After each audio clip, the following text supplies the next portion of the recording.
the night sky presentation. So we'll get to that after our business meeting. All right, like I said, we wanted to move the election of president up, and I learned this morning we have a candidate. And does anybody want to make a nomination?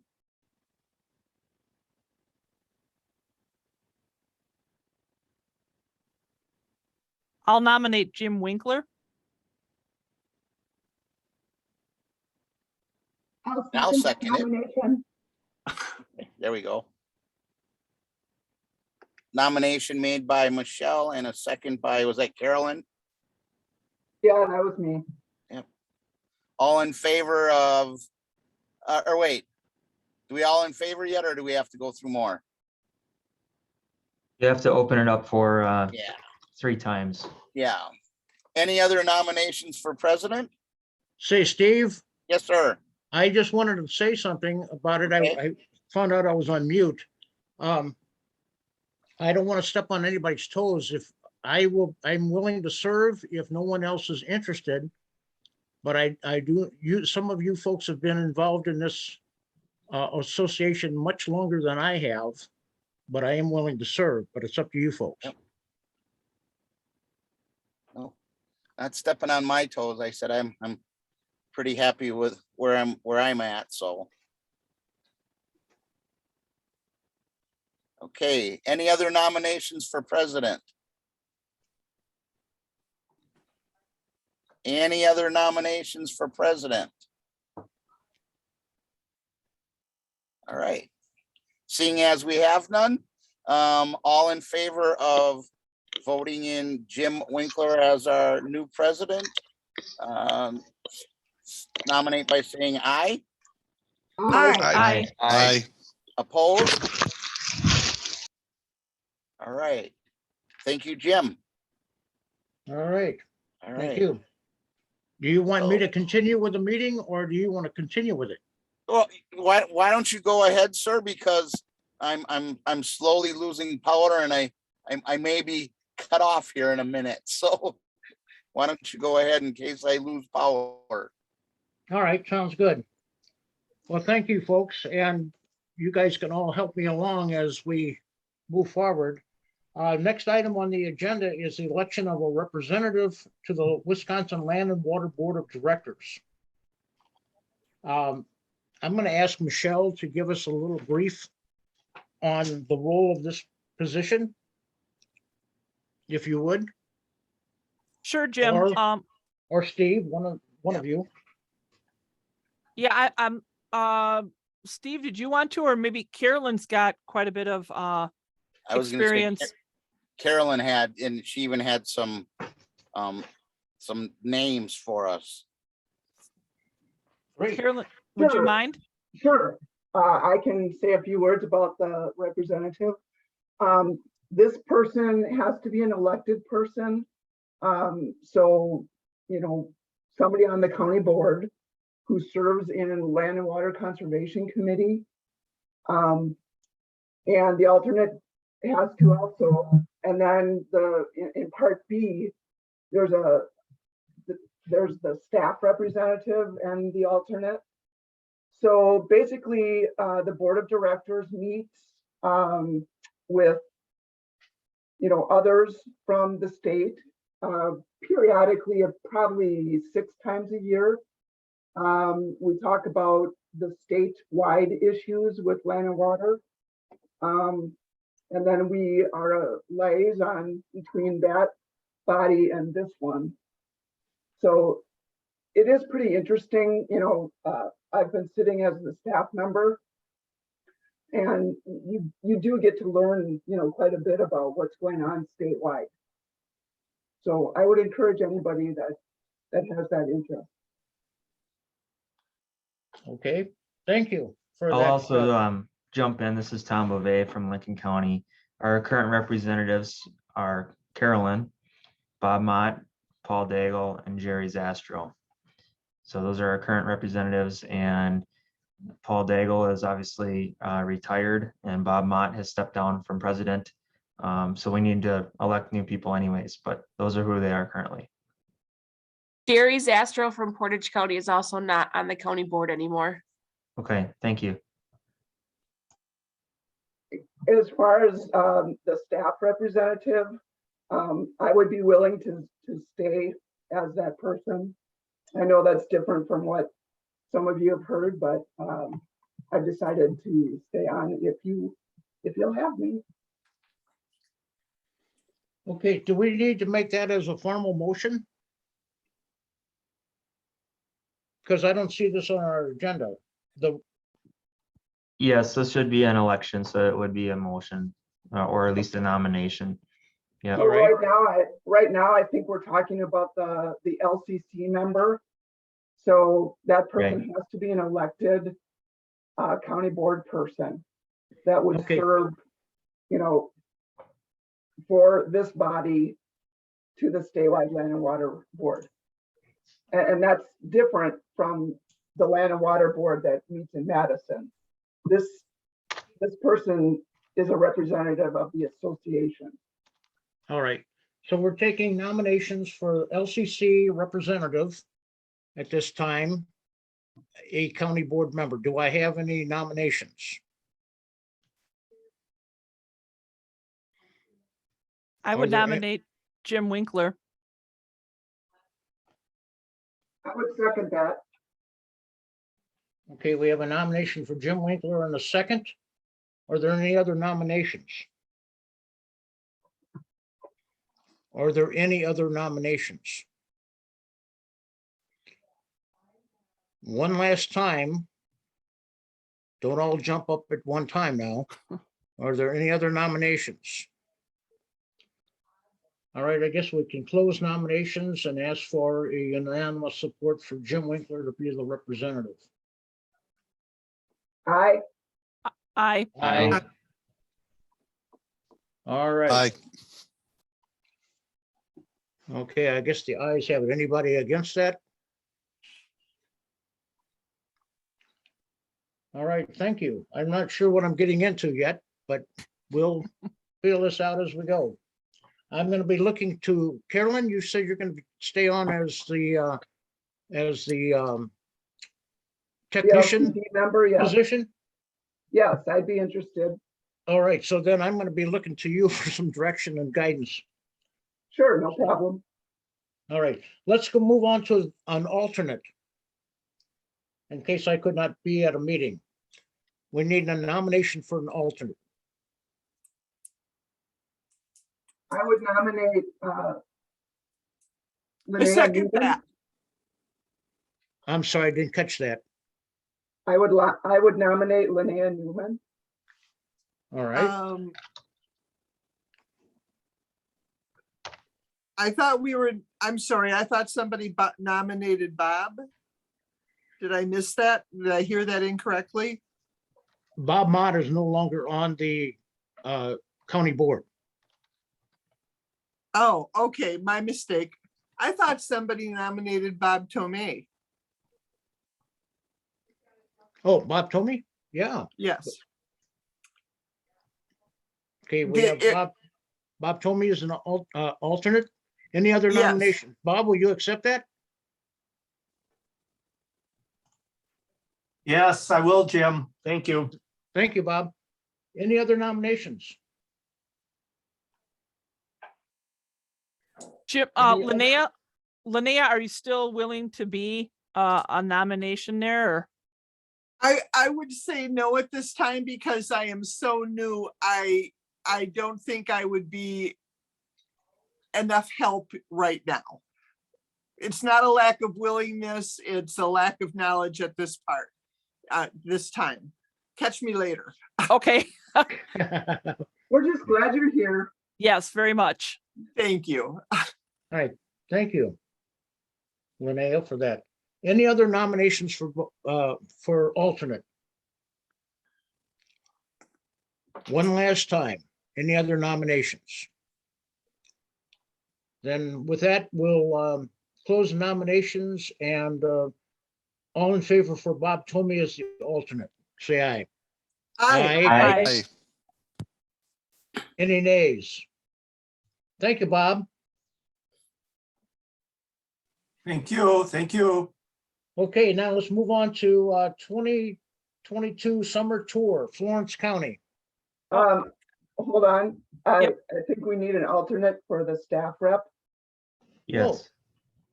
Oh, okay, staff. Okay, we needed a representative and an alternate for staff. I see that. Yeah. written. Yep. All right, so let's open up nominations for representative for staff. I And nominate, Carolyn, you would be willing to do that, correct? What did you say, Jim? Carolyn would be willing to be the representative. Is that correct? That's correct, but we need the alternate as well. Okay, well, I'll nominate Carolyn as the representative, first of all. I'll second. All right. Any other nominations for staff representative?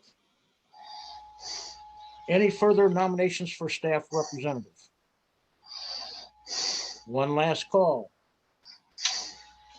All right. Any nominations for staff representative?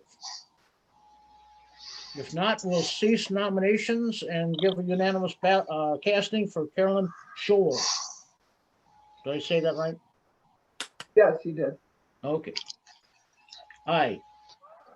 I, Aye. I, All right. Any nays? Thank you, Carolyn. Now Thank let's you. get an alternate. Floor is open for nominations for an alternate. If she's interested, I would nominate Tracy Arnold.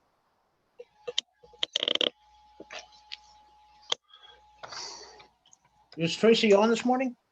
Yeah, I'm here. I'll do it. Okay, good, great. I would second that. This is Michelle.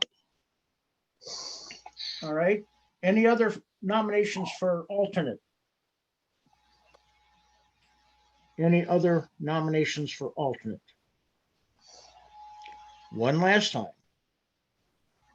Any other nominations? If not, let's close the nominations and cast a unanimous ballot for Tracy Arnold as alternate. All in favor, say aye. Aye. I, Any nays? All right, thank you, Tracy. You're Cool. welcome. We've got our representatives all in order now. Let's move on to the summer tour now for 2022 in Florence County. Who is going to give that? I guess that would be me, since I'm the only representative from Florence. Okay, We are getting everything squared away. I need to start getting an estimate of how many people are going to be here, so I know how many buses we're going to need.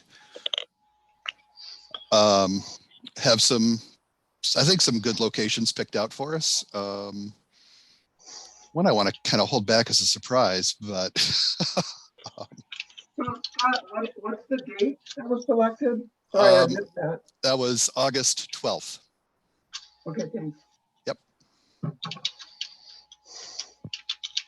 We will have, I'm working with the Savannah Institute to have a speaker come up, and we're still scheduling, but it looks like it's going to be one of their technical staff for a presentation on their agroforestry, which I thought would be beneficial to county staff to then learn about and take back to their counties as potential.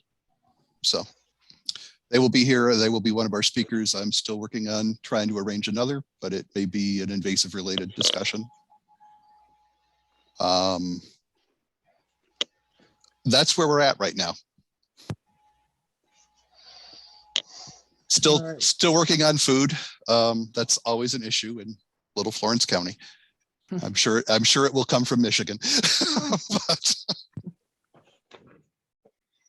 So was there a sign-up sheet that went around that I missed? nope, Okay. there isn't, but Okay. I will get that. I will get with Steve and we'll get that out ASAP. It's been a really complicated month here. Plus I was out of the office for 10 days being sick. Not COVID, but okay. Thank you. Any other questions directed to Florence County? All right, so when can we expect registrations to come out? I would say within the next 2 weeks. All right, sounds good. I'll stay on top of them. All right, good, excellent. All right, anything else on the summer tour for Florence County? And let's move on to county updates. Do we Hey, have Jim? an order? Pardon? Hey, Jim, did you want to go back up and do the secretary and the reports up top or keep Oh. going? Yeah, that's, no, good point. Thank you for bringing that to my attention. I You're welcome. get on the agenda and take off and forget about the stuff that was previous. I kind of have a thought you sec- might have. Yeah, that's exactly what I did. Secretary's report, approving the January 28th, 2022 minutes. Are there any I would move to additions or corrections approve to the the, article? I would move to approve the 28th, the January 28th minutes. All right, we have a second. I'll second it. Tracy Arnold. All right, Thank you. any additions or corrections? If not, all in favor, say aye. Aye. I, Opposed? All right, they're carried. How about treasurer's report? Where do we stand? Yes, hang on a second. Let me see if I can get my video to work. Ian, is everybody able to hear me? I know I might have some feedback. Does everybody hear me okay? I think Kirsty, is that all right? Okay, because you said mute my mic. So yeah, I've got, I don't know, I could hear some stuff going on. So let me, and I'm going to try to share my screen. Sorry, I'm not an expert when it comes to some of this stuff. Let's see if this works here. Oh, it says I cannot share screen while other participant is sharing. So I think, Jana, is somebody able to somehow, otherwise? I just stopped sharing, so you should be able to be fine. Okay, let's try that again here. And I've got to pick the right one. So let's try this here. And start, oops. Let me try that again. And if not, I think it was sent out. The treasurer's report was sent out with the final agenda. Let's try this again. Window. Yeah, I see it on my screen, but yeah, I don't know. All I see is the sunflower, which I think, is that you, Jana? it's good. It's up. I see it. It's up. Can you see it? Yep, You it's up. can see it. Okay, good. All right, good. I can't see it on my screen, but that's all right. Like I say, I'm not an expert on it. Size wise, are you able to see the whole thing, or do I need to resize it? Looks We good. can enlarge.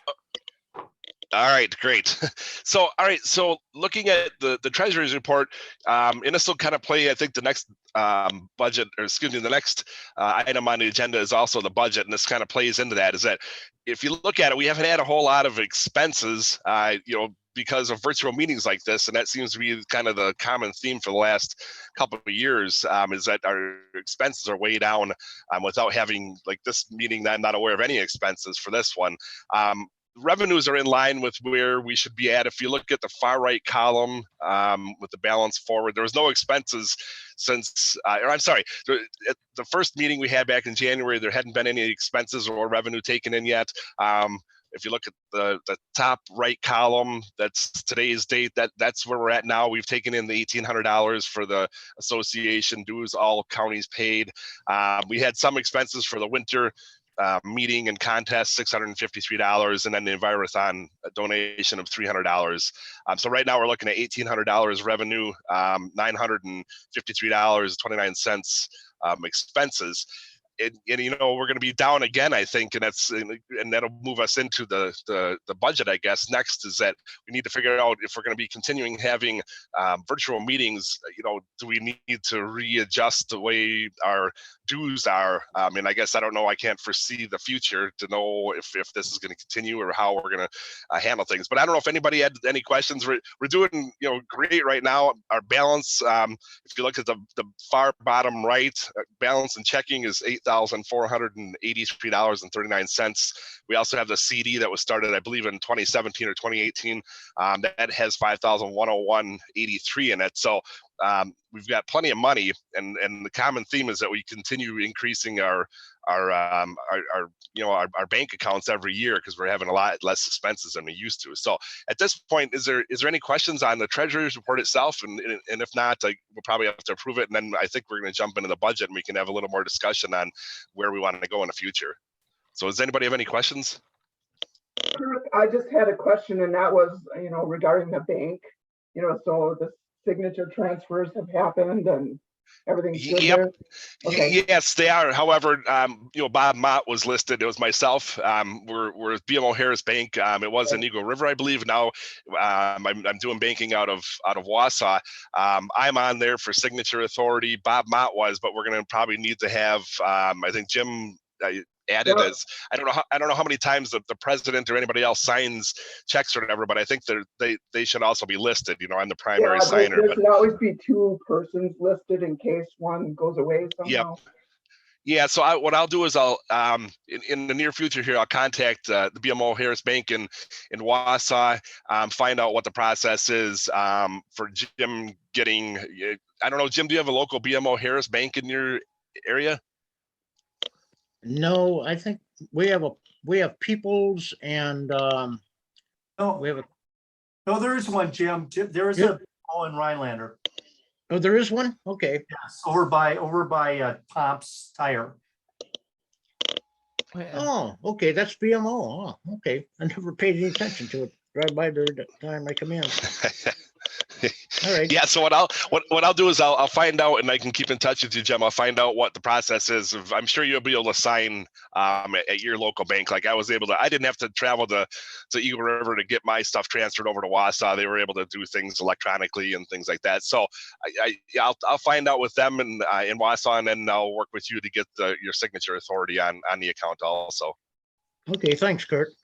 Yeah. Okay. All So right, I don't know good. if there's any other if there's any other. Yeah, if there's any other questions on the treasurer's report. All right. No other, we probably should approve the treasurer's report. Can we take I make a motion that we approve the treasurer's report. all right, we have a second? I'll second that. This is Michelle. All right. Yeah, it'd be helpful for whoever is secretary to when you nominate or say something, if you're making a motion, say your name so we can capture that in the minutes. All right. All those in favor say aye. Aye. Aye. Aye. Oppose? All right, good. Now, Kirk, move us on into the 2023 budget. Sure, and I'm gonna hopefully I can work some magic here again and get Magic, that yeah. pulled up. Yep, give me a second, like the Wizard of Oz behind the curtain here.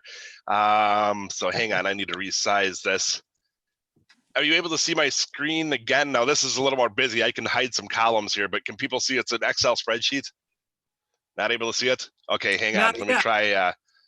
Okay, let me try sharing again. Again, sorry, I'm not an expert at this. Share screen. Screen to share. Anybody see anything now? Oh, yeah. Oh, yeah, got it. Okay. So yeah, and I apologize, it's pretty busy. And I'm gonna hide a few columns here. Hold on a second. That'll help out if I can do this. Let's see. And is that big enough to see? There's lots going on this. But Carolyn, I think Carolyn, and I'm not sure if you put the spreadsheet together way back when you were treasurer, or if you inherited it. But I've kind of kept it going, and it's the way it looked before. So, but basically, what this does is this is tracking. It goes back in time and has all of our approved budgets and then our actual expenditures from the year. So if you look at the columns, the red is the actual, and I show in this view, I show 2020, 2021, and then also the approved 2021 and 2022 budgets. Yeah, and again, I apologize, lots going on here, but basically towards the right-hand column, the right-hand side, you'll see the proposed 2023 budget. And that basically, what I did is I copied over everything for the last 3 years. It looks like we've had, and that was prior to my time, but it looks like we've been basically having the same budget each year.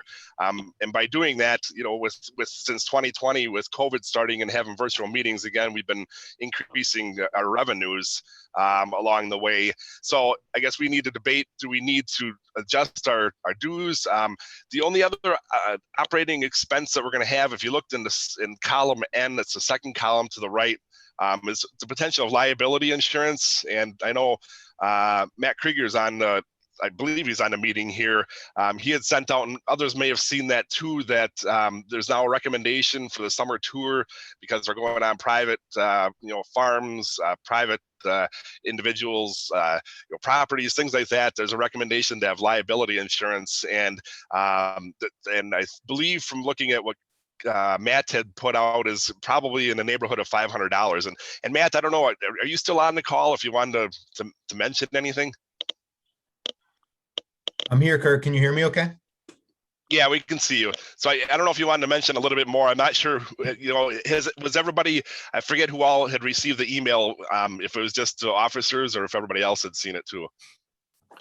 So I think it went out to the area coordinators and the officers. So everybody probably hasn't seen it. I think it was an attachment with the meeting materials, but just to briefly summarize, it's a topic that's come up for discussion with the Wisconsin Land and Water Executive Committee.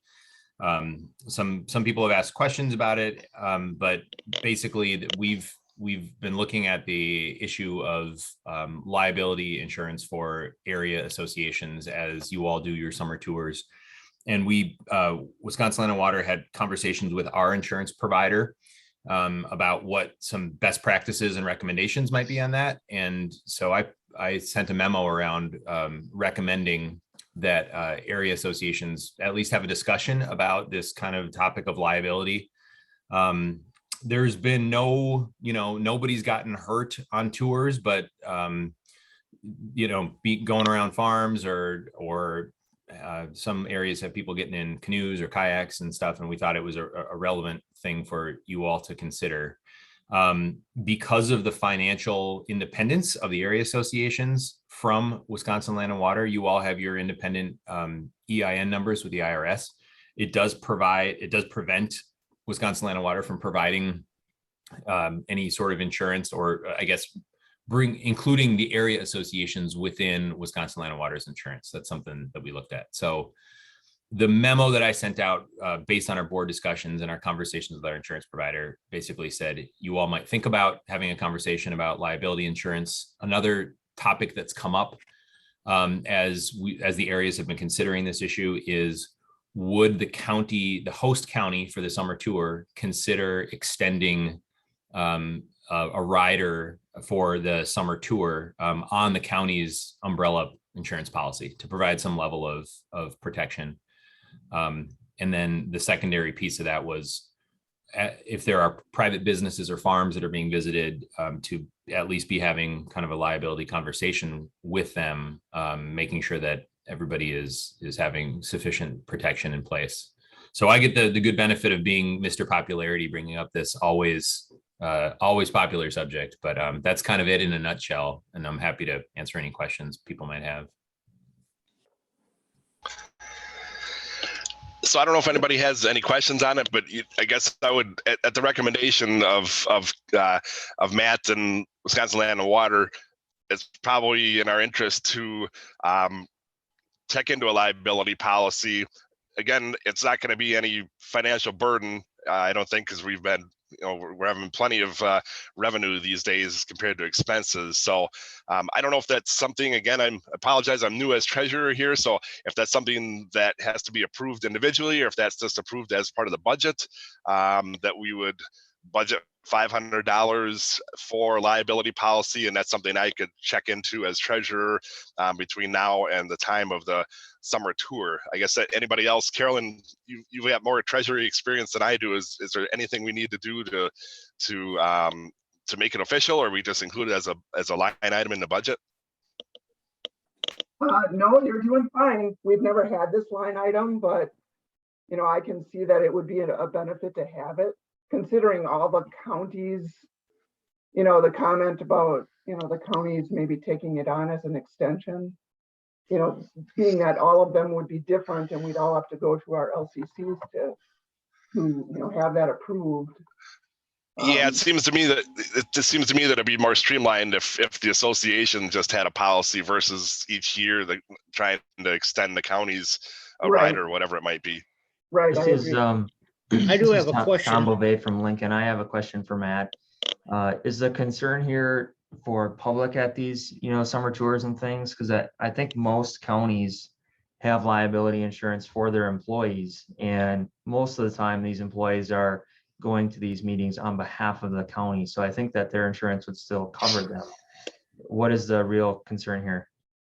Yeah, that's a good question, Tom. It's been discussed at other area association meetings that there's generally more people than just county staff that typically attend the tours, whether it's agency, state agency or federal agency. I don't know about whether the county policies extend to LCC members as well. But just kind of the notion that that could all be sorted through and to see if there's sufficient protection, based on the representatives on the tour or the attendees on the tour who are county folks, county staff versus non-county staff. But yeah, that's kind of the nature of the discussion, that it's usually not just county folks who are attending. Thank you. Matt, I have a question as well. Regarding this liability insurance, if there was an injury or an accident that happened while the tour was going on and somebody was going to sue, they would not bother coming back toward the association because there's no money there. They'd go back to the home county, wouldn't they? That's a good question, Jim. Yeah, I don't know. I'm not an expert in insurance. But one thing I can offer is, as we realize this is kind of it's a bit of a rabbit hole to tumble down having this conversation. Wisconsin Land and Water's insurance provider is State Farm Insurance, and we talked through a number of different scenarios with our insurance provider. They made themselves available to field any questions specific, these types of questions, or if there's more in-depth things, they're there as a reference. They're also there as a reference if you all want to try to connect with State Farm people locally, but we're not, trying to push everybody needs to go to State Farm Insurance. But I just offer that as another option I wanted to mention before, and relevant because what you bring up is probably accurate. But I'm not, I'd be getting out over my skis if I pretended I had firsthand knowledge of that a little bit. I would direct each conservationist to take this question back to their local county corporation council and ask that question of each corporation council member. I know corporation councils get together kind of like conservationists get together. Our corporate council people, they get together too. And that could be an agenda that an item they could put on their agenda to talk about. And maybe there's something already in place that we're not even aware of. That's a suggestion I would give as a county board member. I can give a little feedback here from Oneida County perspective.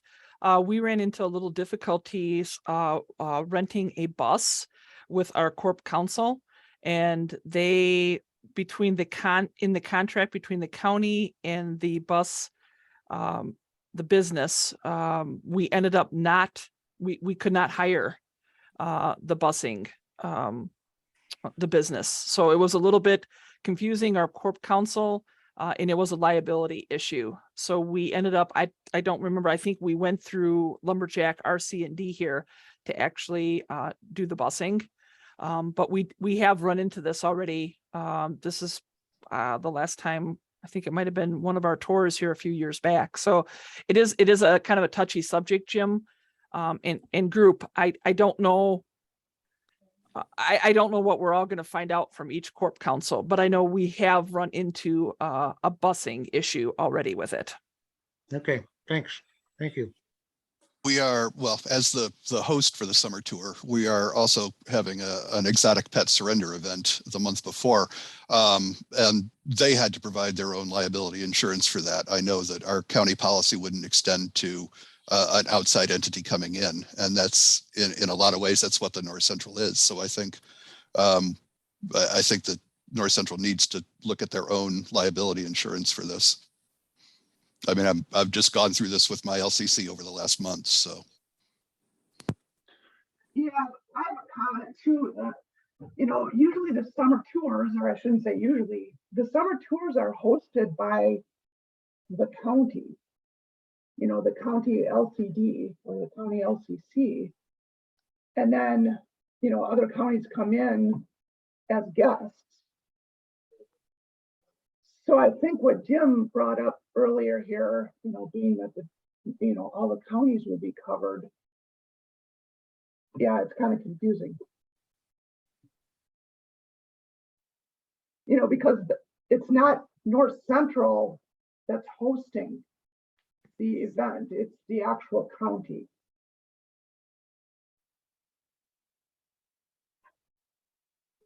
The only involvement is that the members of North Central are part of the event, and the payments come from North Central. But beyond that, it's the county that's hosting. Right. Okay. So what is the pleasure of the group?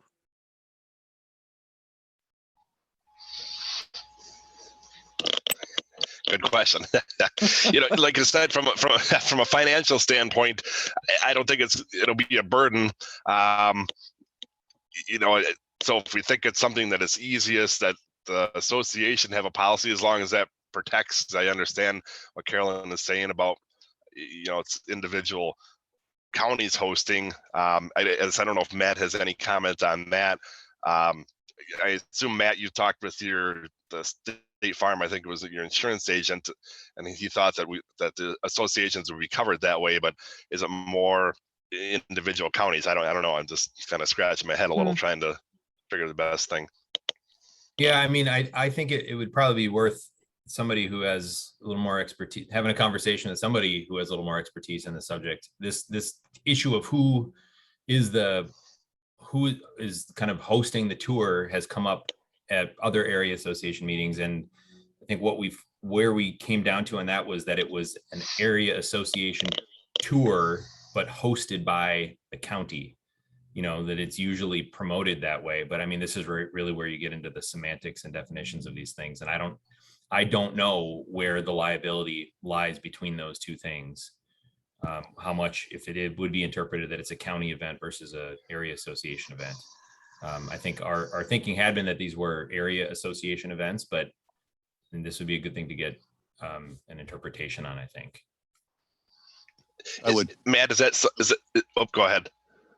I was just thinking that, despite who's hosting, who's what, I think if someone is injured or killed, we're all going to get sued. The county's going to get sued. The association's going to get sued. So it might still behoove the area associations to have their own policy in place. Yeah, I think I agree with that. Mm-hmm. I would agree with that too. So, and again, it seems like it is really the association that's hosting. Well, I guess you look at it that way, but to me, it's the area association that's hosting it. We're just physically located in one of the counties each year. But anytime you do anything, you're physically located somewhere. So just because we're physically located in Marathon County or Lincoln County that year, I don't know. But like you had said, I mean, anybody and everybody will probably get sued anyway. So maybe it makes sense to have a policy for the association to protect that entity. all right, so then from what I hear people saying, we should probably go ahead and put that money in the budget. $500. Yeah, I would agree. Yeah, if you look at, and then it may or may not get used. Mm-hmm. Yeah, I think you're right. I mean, at least have it in there, and it gives us a couple months. I can check into this further. Gives us some time. At least it's in the budget. If I could add one more thing, if you look down, and again, I don't know how well you can see the columns and rows in the spreadsheet, but I'm looking at column N, row looks like 33. and if you look at all the years, we basically have been budgeting in the past that we would have, a net loss of $500 a year, because we had plenty of money each time. But if you look at it every year, we're actually having a net gain for the last several years. I'm looking at in 2020, we had a net gain of $1,600, $1,612.96. In 2021, we had a net gain of $908.44.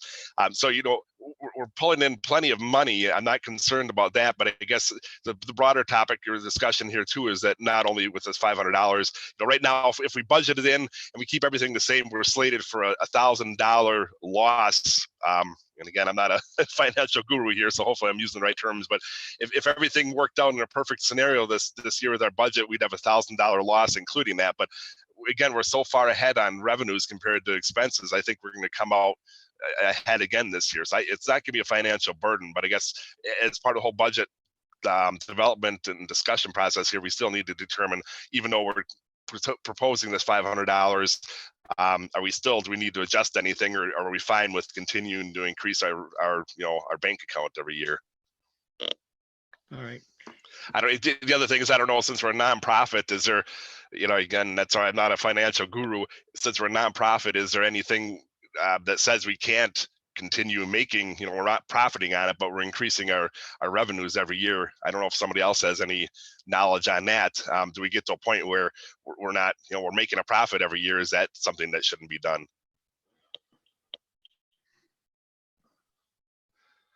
I don't know, Matt, do you know anything on that? Or Carolyn, would you know from past experience? I guess, again, I'm not a corporate expert or a financial expert. Is there some cap on how much we can continue to increase our revenues? We had enough that we put $5,000 in the CD several years ago, and then since then we've already increased our budget another couple $1,000s.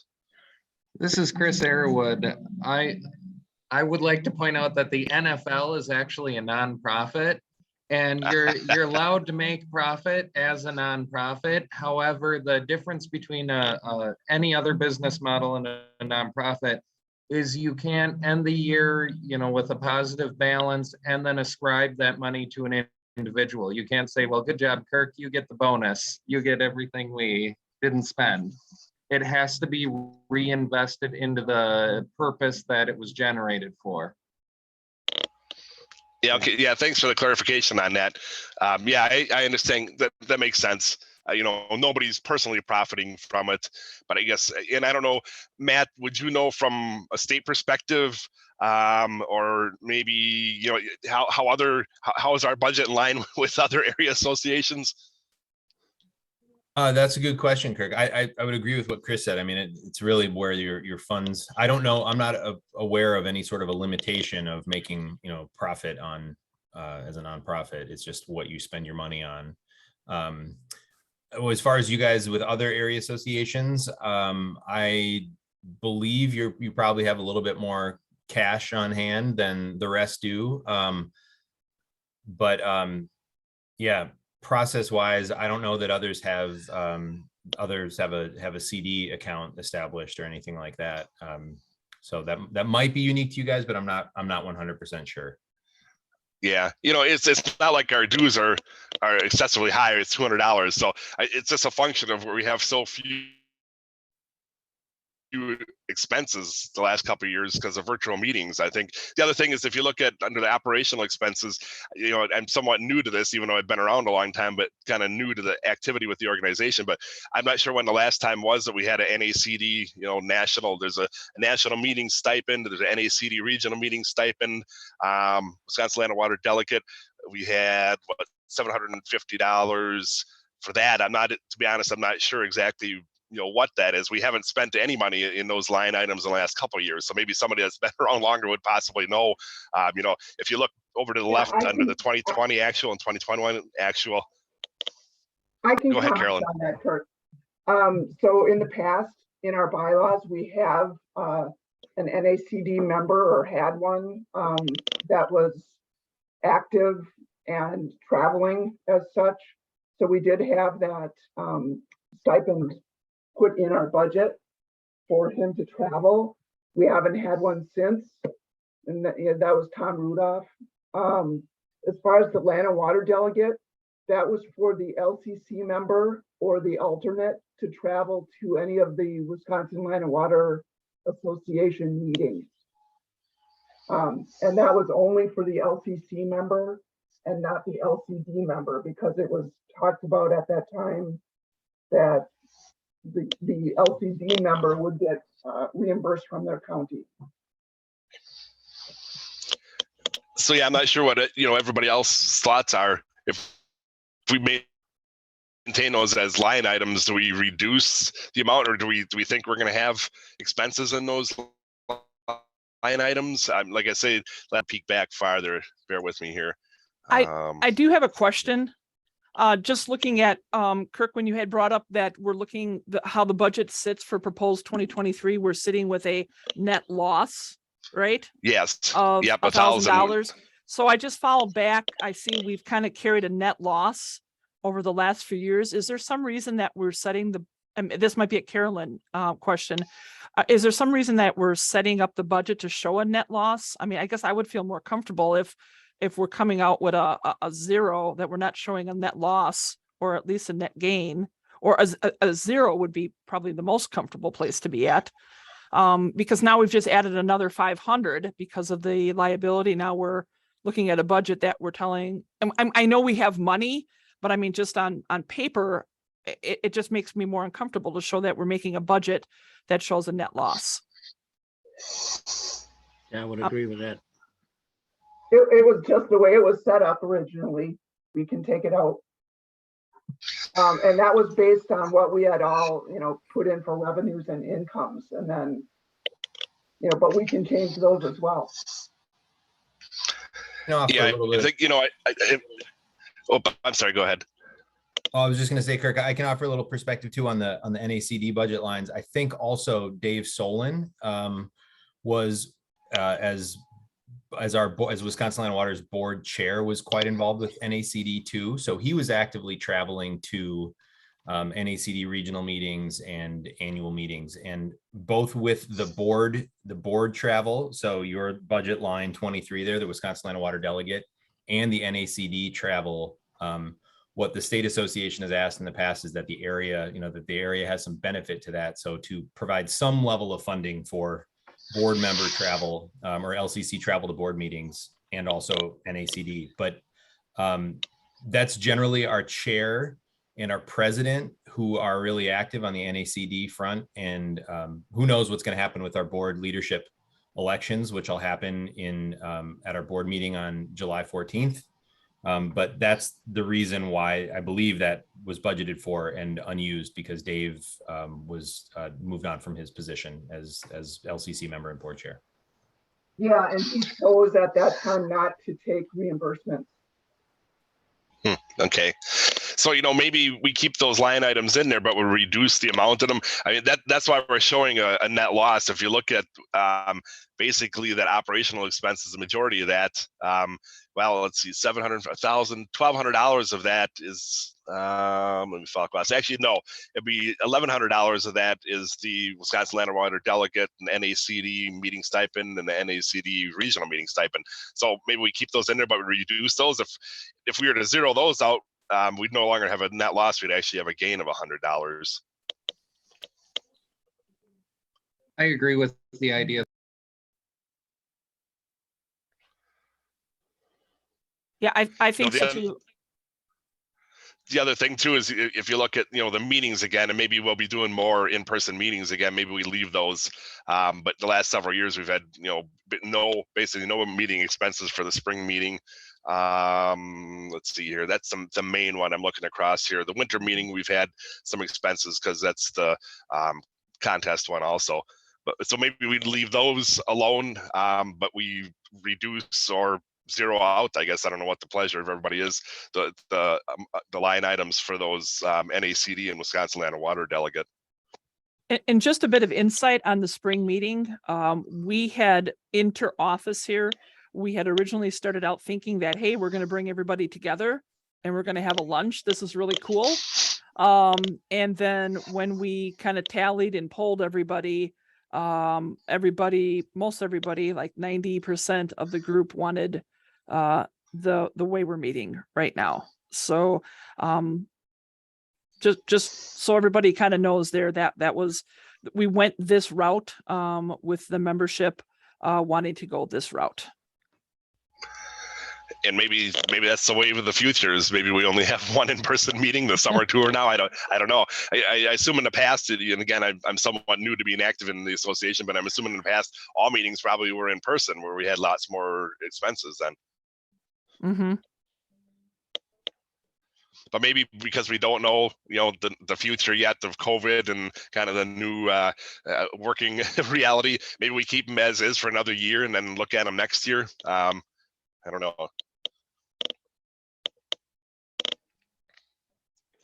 I kind of like Michelle's idea of having a zero, not a deficit, but at least break even budget. Yeah, Yeah, and I would propose that we reduce the line 23 down to 500 this year, or next year, I should say, 23, and then I don't know what Jim's thoughts are on attending NACD. If you want to give a quick comment on that,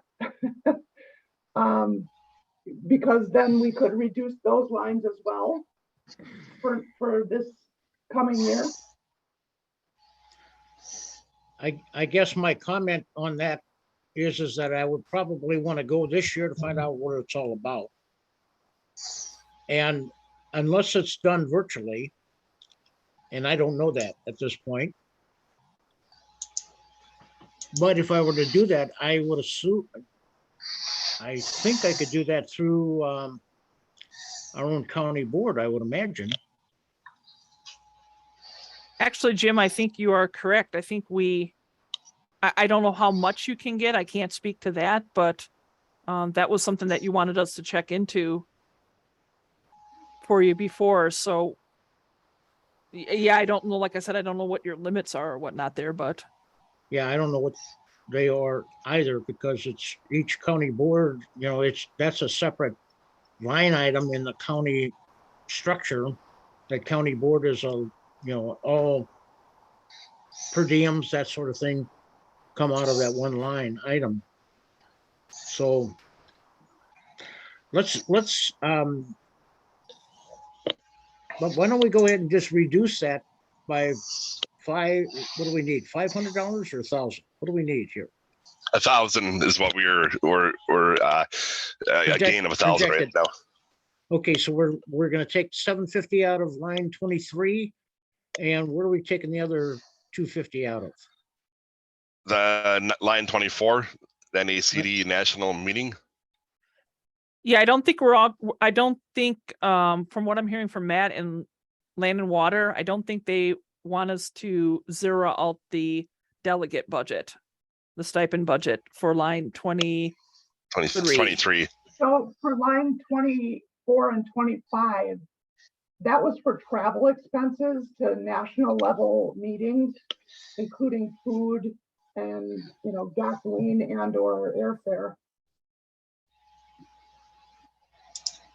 And I can just offer that what we've typically done from the state level is we have there are official positions with NACD that are president and our board president, our board chair hold. And so the state association budgets for those expenses, and they usually are fully subscribed by the end of the year.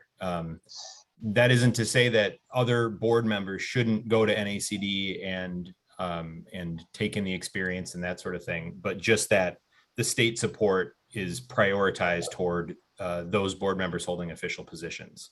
And whether or not that's Jim in a board chair or president position, remains to be seen, but that's how we've approached it in the past. And then on the board delegate line, on line 23, yeah, some level of offsetting the expenses, particularly for LCC members, if they need, if their home county is going to take on hotel costs for coming down to a board meeting or travel costs, that's great. We do provide some budget at the state level for that as well, but it would not be enough if all LCC members on our board applied for reimbursement for their travel and hotel costs. So we do encourage the area associations to budget for that in some capacity. Hey, Jim, this is Bob Tomey. Yeah. I've got a question or comment maybe. Is the goal here to take item number 33 in the 2023 proposed and have that be 0? If that's the case, you're talking about the delegate costs. If you knock that down by $250 or $500, could we not take the winter meeting, spring meeting, summer meeting numbers? If you look at how even going back to pre-COVID, those numbers never really hit what our budgeted approved number was, and take, instead of having it at 1,500 and 750, whatever that number that we need to make the 1,000 go to 0 after adjusting the delegate, split it up between those 3 line items. That would be the line item 14, 15, and 16. And just balance it out so it comes out at 0. That would be my suggestion.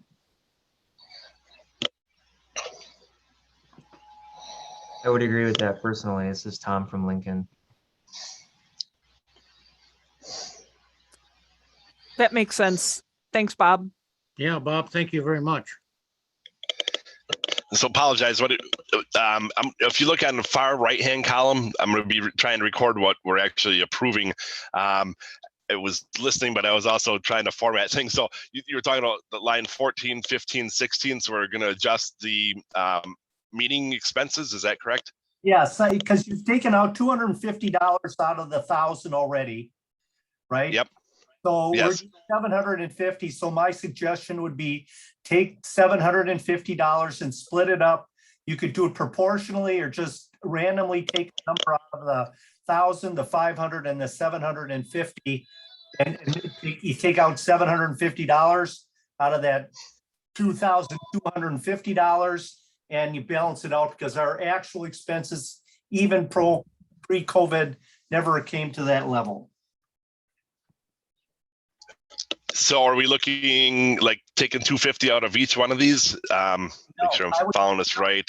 I take the most would come out of the winter meeting, because if you go back, our highest number way back in 2017 was a big number, but you could take $200 or something, or 300, 400 bucks out of that one, and then you need another 350, split it up between the 2 other ones, and just go with it. And because those numbers, again, those, you see 350, it looks like 350 in the spring meeting, so you could get 150 out of that, and maybe you get whatever number you 350.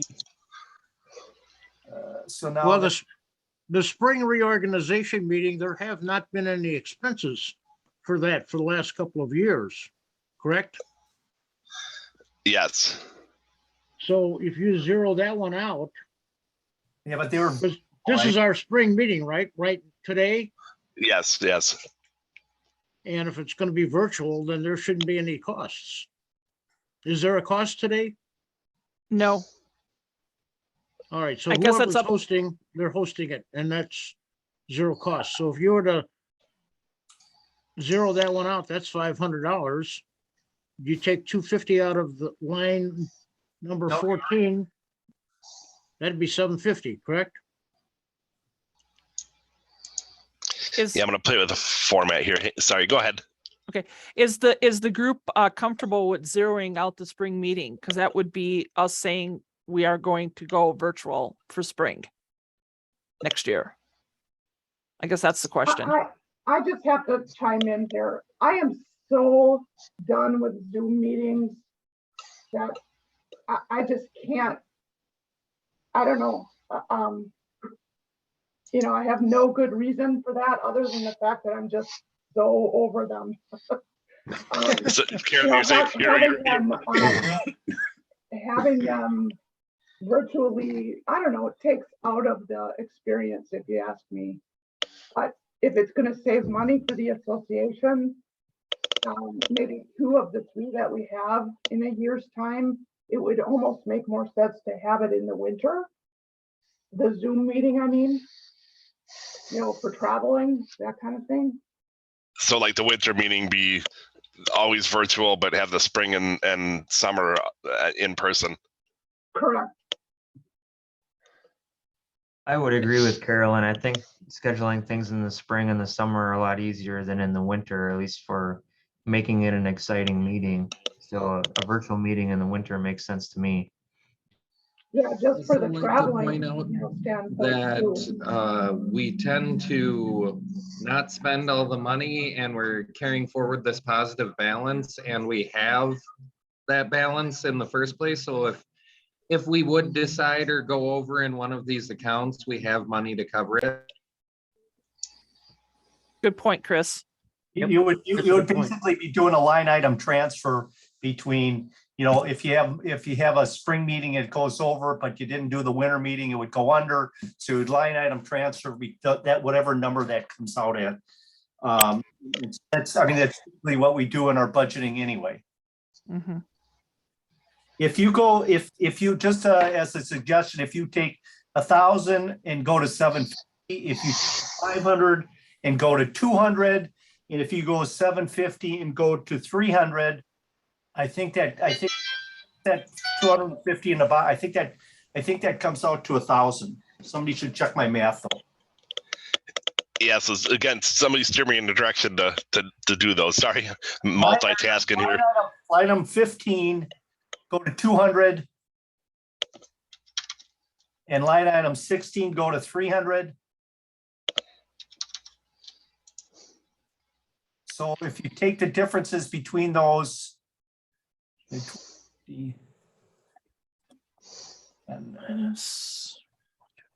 that come out to the 1,000 that we're looking for? Yes. Once you get the 300 in place on 18, line 18. And let's see. Yeah, and I'm working on formulas here. No, go ahead. There's your 1,000 right there. And then you're actually 1,250 because you got the delegate, you cut that from 750 to 500. But yes. So even if you add back 250 to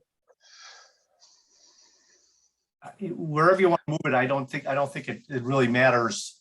As long as we don't go over budget, it gets transferred anyway. Yeah, I forgot we do have the extra 500 in there too for liability. So I have another suggestion that we haven't discussed yet, and it has to do with the dues. Maybe for 2023, we reduce the 200 down to like 175 for each county. Because we already have, a positive balance. Maybe just for 1 year.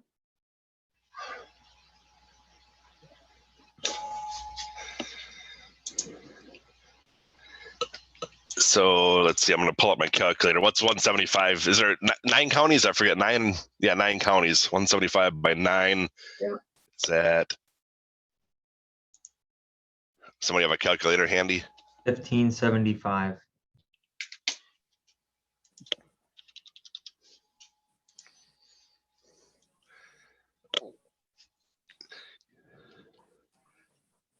So, okay, that I do have to say, if we reduce, or if we do the winter meeting virtually, there shouldn't be any expenses or revenues or expenses involved. correct. So line 6 could actually be zeroed out. Instead of 500, it would be 0. Just a quick input here. That is the speaking contest. So if we're going virtual, that means speaking contest is virtual as well. That is true. And then there are expenses, if I'm not mistaken. Lincoln, I think, Tom, you did this last winter. I believe like the trophies and other expenses come out of that also, correct? Yeah, that's what I was just gonna mention is, we paid our trophies for you guys here at the association, but I mean, does our meeting always need to be on the same day as the speaking contest? I know that's the way it's been done in the past, but maybe that's better to separate that out. I'm not sure. Well, in the past, what we had done, we usually had 4 meetings. Face to face in a year, but we reduced that several years back to 3. Yeah, that's actually line 9. If you look, it was apparently it's called the fall conference, and that's been Mm. basically like I don't know if it was in the spreadsheet this way when I got it from you, Carolyn. It's basically been basically wiped out. It's kept as a line item, but it's not funded at all. Right. So that was the one that we took out. It's a toss up with the winter meeting because, in the winter, it's likely to be snowy and bad travel. So Zoom meetings would make sense. But then again, our winter meeting has that contest in it, Mhm. which is nice to have face to face. So I guess we have to decide that before we can figure out the budget. And I guess my other concern going back to this, I know Carolyn, you had mentioned reducing the annual association dues, but you brought up a really good point. We have income up there sitting for virtual meetings now. So we, as you said, we can't build in the 500 twice anymore. So I just wonder if we should just stay at our annual association dues where we are at. I don't mind going down, but then now we're losing dues and income at meetings that might be not in person. And you're also, I think before we can figure out this budget, we need to know which meeting is going to be Zoom. Good point. as far as the dues goes, anything we take out of lines 5 to 10 or to 11 will make number 33 worse. So as you decrease those 5 through 10, it's going to make the 1,000 worse. If you keep 5 through 10 the way it's projected at $3,300, and then work on the expenses part to work out the $1,000, I personally think that's a better way to go.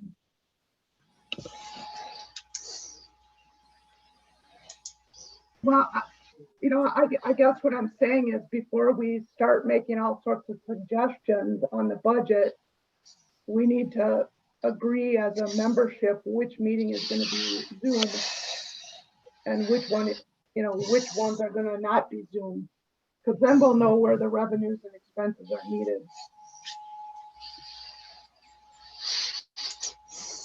May I make a suggestion? We're spending a lot of time just kind of nickel and diming this thing. Why don't we leave the budget as presented, even though it's got a loss to it, and then maybe Kirk and another conservationist and a county board member get together and talk through this and give either a revised budget or a 2023 budget or a 2024 budget proposed change. I like that idea, Jim. We've done that in Lake County way back when coronavirus first hit. We had our proposed, our actual, and then later we had what we called an amended budget.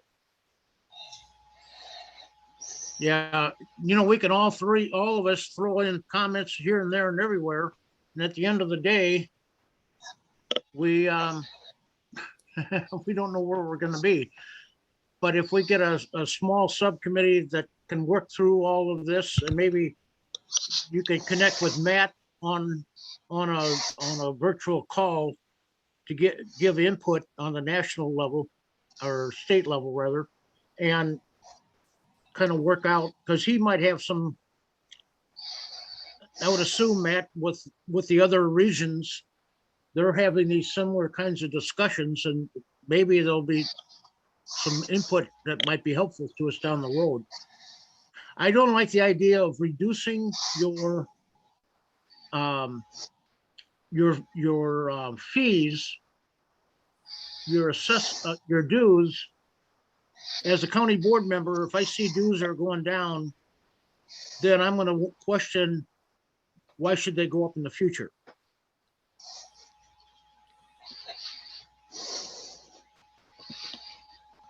Jim, Yeah, I'd be and- happy to participate, however would be helpful in the conversation. And Jim, I'm sorry, I didn't catch that. Oh, this is Matt. I just said I'm happy to participate in any subsequent conversations, however I can be helpful doing so. Jim, this is Bob. I'd volunteer for that as well. All right, so we got Kirk, we got Bob Toomey. Any other ones who would like to sit in on this conversation and kind of work this out for next year? I would be happy to Or an help amended with one. this. I'd be happy to help on that. Carolyn? Yes. Okay, we got 3 people. We got 2 conservationists and 1 county board member. But So, before we have the question, or before the committee meets to discuss, can we discuss which meeting is going to be on Zoom and which ones aren't, so we can kind of follow that? Yeah, because that'll have a big impact on the outcome. Yeah. can we leave these 3 individuals to make that determination for us? Or do you want to do this as a whole group? I think it needs to be a whole group decision. Okay. So what is your pleasure?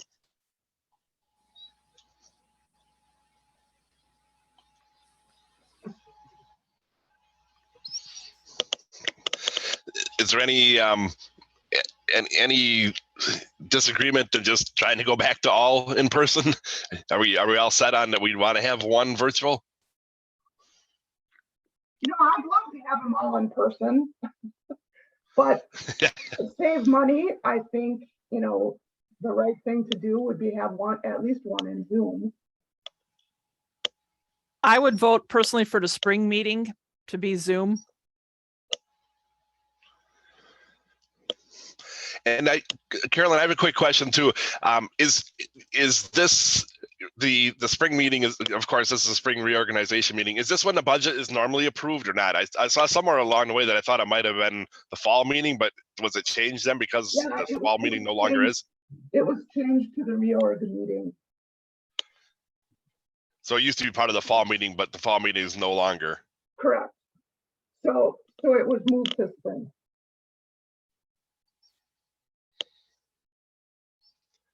Yeah, I mean, if we look by process of elimination, of course, the summer meeting and tour has to be in person. It probably makes sense to have the winter meeting if we do the contest, to have that in person. So then that only leaves the spring meeting to be virtual. Yeah, that's correct. Yeah, this is Tom. I have a question. This is Linnea, and some of my other Zoom meetings have done a hybrid format where, for reasons of either COVID or health concerns, people could elect to either come in via Zoom or come in person to a meeting. Is there any way that we could make that available where basically anybody with a cell phone or an iPad can put up a Zoom link, even if the meeting is meeting in person? Would it be possible to do a hybrid meeting? I am going to speak, I'll speak to that because I was a member of Lumberjack Council, and at their last meeting, I couldn't make it. So I did it via Zoom or via phone contact. It was up in Florence County, and the spot where it was at didn't have good reception, and then there was a technical issue, and so I lost half of the meeting. And I would see if you're doing I don't think Zoom is a good option if you're doing a tour in the summertime. Right. Right. So it'll only be this meeting and the winter meeting. Well, and the winter meeting would be difficult as well because sometimes the speeches are done, depending on how many participants, the speeches are done in different rooms. Correct. Okay, yeah, that makes sense. Tim, So I would move to have the Zoom meetings in the spring of each year.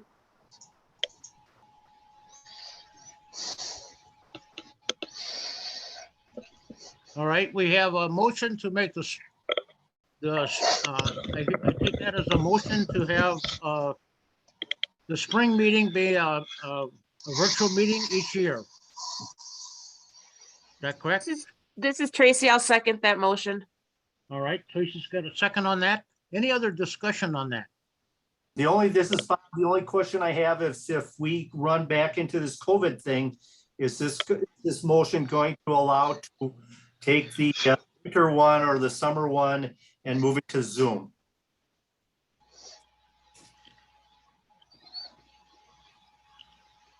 I would think that anytime, I mean, just because we're having a spring meeting as a Zoom meeting, it doesn't prevent any other meetings becoming Zoom dependent on the health conditions of our society. I agree. with that. Yeah. We can always adjust if there's a need to adjust, but even if the health of the society is not an issue, I would move to have the Zoom meetings or virtual meetings in the spring of the year for each year. All right. So that's basically what we're doing right now. Correct. Yep. All right. Any other comments or questions before we call the question?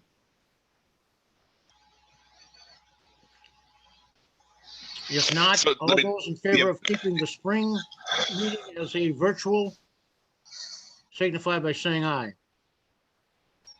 Aye. Aye. Aye. Any opposed? All right, that satisfies our spring and will continue to be a virtual with hopes that a summer tour is live and a winter with our speaking contest is live. All right, Kirk, where do we go with our budget now? Yeah, so knowing that, do we want to just finish it up right now, or do we still want to meet as a subcommittee? We've got clearer direction. Maybe it's worth taking 5 minutes just to finish it right now. Well, we can. Let me go back and let's look at this again. Because now we've got zero for, I'll adjust that to be zero expense for spring.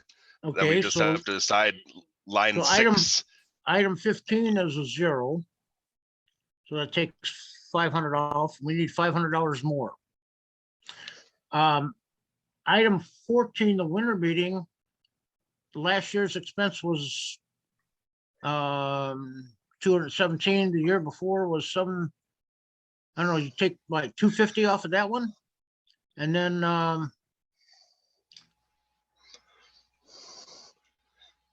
Yeah, actually looking the 2022, that's column L. It was actually 653.29. That was these column K and gotcha. L are actually 22. Yep. It was Okay. It was in 2021 it was way down, but I think we didn't even have the contest. Is that correct? Possibly. I wasn't much in it at that time, but I'm looking at it was 7 in the past. It was 1,364. It was 733. It was 496. It was 784. way down in 2021, but 653. So it's looking like we need upwards of 500 to 750 at least. Yeah, Right. well, I'll comment on that. The winter meetings, if we're gonna have those face to face, we have a meal involved with that. We have kids and their parents and grandparents come to those. So, you know, there's a meal involved with that. And then we do have awards and trophies that we purchase. So keeping the 500, well, you know, so we do have a meal involved. So we do charge typically for a registration. So having that be a $500 revenue for line number 6. And then 750 for line 14 as expenses. We've always run a bit of a deficit on that one. But as I heard Bob told me say earlier that we can rob from Peter to pay Paul as long as we hit the whole budget. Is that correct? Yeah. Mm-hmm. So Kirk, why don't you just put 500 in on line 8 and let's see what our total revenue now is going to be. Oops. Yeah. All right. Sorry. I'm trying. My Excel is not responding for some reason. I don't know if you can see that on the top here. Watch, it'll crash on me here. I'm going to save it quick before something crashes. Okay. So it took it. For some reason, it was having a hiccup. Okay. So I think we're good. But briefly then, and yeah, apologize. I don't want to, spend the rest of the meeting doing this, but did we agree on dues to knock them down a little? No. I think we were I going to think- keep them the same. Yep. 1,800, yep. If I can get my computer to come back here. It's trying to save. Sorry, people. You can see I don't know what's going on here. Modern technology. It's spinning its wheels. Okay, well, we'll keep talking. If we have to, I can write this down on paper. I don't know why it's having a hiccup. It's trying to So now save. I think if you go down to the operational expenses and you fill in you got the 250, the 100 and the 100 on line 25 Yeah. and 26. That'll give us an idea if you had those, or is that 50? I can't, yeah, it's 50 on line 22 as well. Yep. So just fill in those expense things and then we'll see where we're. Yeah. Let me just go like this. I'll just keep them the same here. Yep. And we can adjust them as when we see what our real bottom line is looking like. And So now, right now, if the formulas are correct, we're at a negative 275. yeah, but you got to get the 1,800 back up in the 1570. Okay, you're right. Negative $50. Okay, so pick whatever the group's choice is. I would say pick one of those meeting expenses. Maybe, I don't know. I would take the office supplies off for an expense. Yeah, it doesn't look like we've ever used that. It's just been in there and. Yeah, not- it's been in there simply because if there were copies for face-to-face meetings, for treasurer. Yep. Yeah, and of course, in this day and age, we don't make photocopies as much anymore with email and everything Right. else. Right. So now you're. So we're zeroed out.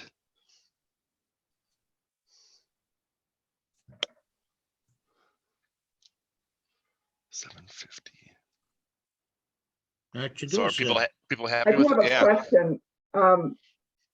It looks like in the 2021 actual for line 26 miscellaneous, we spent $540. Yeah. Yep. There was a $500 for, was it Florence or Forest County? There's some shoreland booklet that was put out. I don't know if that was right before my time as starting this. Does Yeah. anybody know? Yeah, okay, so that was that shoreline book. Yeah, that was 500. That was 500, and then I had $40. I had to do with the Wisconsin Department of Financial Institutions. I had to do a registered agent change, and there's a couple other changes. There's two things that cost $20 each. I forget exactly. I'd have to look in November. I did that. It had to do with updating our corporate status and different things. So I had a $40 charge. So that was a personal charge that I paid with my credit card, and then I reimbursed myself on that. So that's that $540. Okay. Yep, thank you. So if anybody wants to take one last look at column O, are we happy with that? You know, so I'll just maybe run down. We're at association dues, keeping them at 1,800. The winter meeting is keeping that at 500. Spring meeting, zeroing that out. Summer meeting and tour, keeping that as revenue of 500. And then expenses, program expenses, line 14, the winter contest, we're bumping that down by 250. Spring meeting, we're bumping zero expenses. Summer meeting, 300. I'm a little concerned maybe about that. If I look over towards some of the other years, I'm looking at what we had in 17, we had 540, and 18 we had 667, and 19 951. So we may be a little short on that one. Yeah, But like I say, if we the did summer meeting being that it's the tour, that one scares me because there's food involved and there's also busing and things like that. yeah, and this 2021 is actually very low in that the caterer never, Shane worked, it was in Wood County, and Shane never got a bill from the caterer. They had billing problems with their financial software. So that was a free meal actually. So that would have been higher in 2021. Yeah, I would leave it as it is. I wouldn't reduce that one, the summer tour, because there's too many unknown factors that could fall into there. Change that back to 750. Now we're 450 off. Let's just go with 450 off. I mean, in the past, we always were trying, we always had a $500 deficit, and we always came out ahead anyway, unless we really want to try to zero out. But again, we've got plenty of money if we were to run a deficit. You know, again, I don't know if we're trying to be I'm not a financial guru, but if we're trying to be a zero budget, yeah, you know, we may not hit that, but it's not like it's going to break the bank either. Okay. I would make a motion that we go with the amended budget with a 450 deficit as presented. I would second that motion, that's Carolyn. Okay, we have a motion and a second to approve the amended 2023 budget as proposed. Any further comments or thoughts? If not, all those in favor signify by saying aye. Aye. Aye. Any opposed? All right, we've got a budget. Thank you very much, right. Kirk. Yeah, thank you. Sorry to take up so much time here. We can cruise on from here. Yep, I just I didn't want to, it's already 11:30 and trying to get us back on track here, so. Youth education update. I can give that. Patty was on, but I think she's off right now, but she had sent out the update to everybody via email. Youth education programs, we pulled them all off. We did them differently than we ever have, just like the last couple years. The Envirothon was a virtual event. We had the current issue presentations hybrid or virtual. And then the in-person events, all the schools and the advisors would like to go back to all in person. So that's our plan for 2023. Poster and speaking, they went off. We did what we had to pull them off. Let's see, conservation camps are going, both of them this year, and then silent auction was another success. So thank you for all of the items that you guys rounded up. Any questions, get a hold of any of the youth education people in North Central. There's a bunch of us. All right, Carolyn, thank you very much for your report. Any comments, questions? All right, then let's move on down to county updates.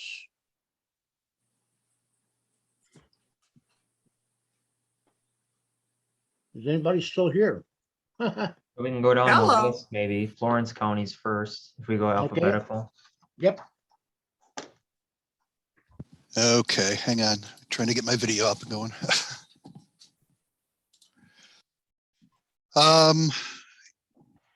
So like many departments, we are short-staffed this year. We need 8 LTEs and we have 2. So I'm scrambling, trying to figure out how to run our programs with that few staff. as a warning to all the other counties, we had a bid out on a culvert project that we expected to put in this season. The one bid we did receive came in at $145,000 over my estimate. So be prepared for when you get bids coming in. I don't think the project is dead yet. We're trying to find some funding for it. Tried Unlimited has come through with an additional $50,000. All told, I need about $42,000. So if anybody has any bond funds, I know it's early in the season for that, but I've got a shovel-ready project that needs to go in by September 15th, or we're going to have to probably cancel it. So on a Class 1 trout stream. The end of the month, I will be going to Washington, D.C. with Trout Unlimited to lobby FEMA for some increased infrastructure funding in rural areas. So wish me luck on that. I will hopefully can get some money for us out of the feds. So we'll see. I think that's about it for right now. That and just gearing up for the summer tour. So. Okay, thanks, Scott. Any questions of Scott? I have one question. Yes. What made that project so expensive? Yeah, well, the same, I think a lot of ways, the same reason everything is more expensive right now. I think that's part of it. I think the contractor knows that it's a hard area to work. They've done culverts for us in the past out there. So I think they're kind of hedging some of their, they're hedging some of their costs. I don't know how much money they made on the last culvert they put into the area, but they're going to make sure they covered. We have a lot of rock in that area, a lot of large rock. So, and it's building up the roadbed. It's some riprap, it's root wad revetments. It's a complicated one, but even all of that said, I was right around $112,000. It's not a huge culvert, and yet they want $258,000 for it.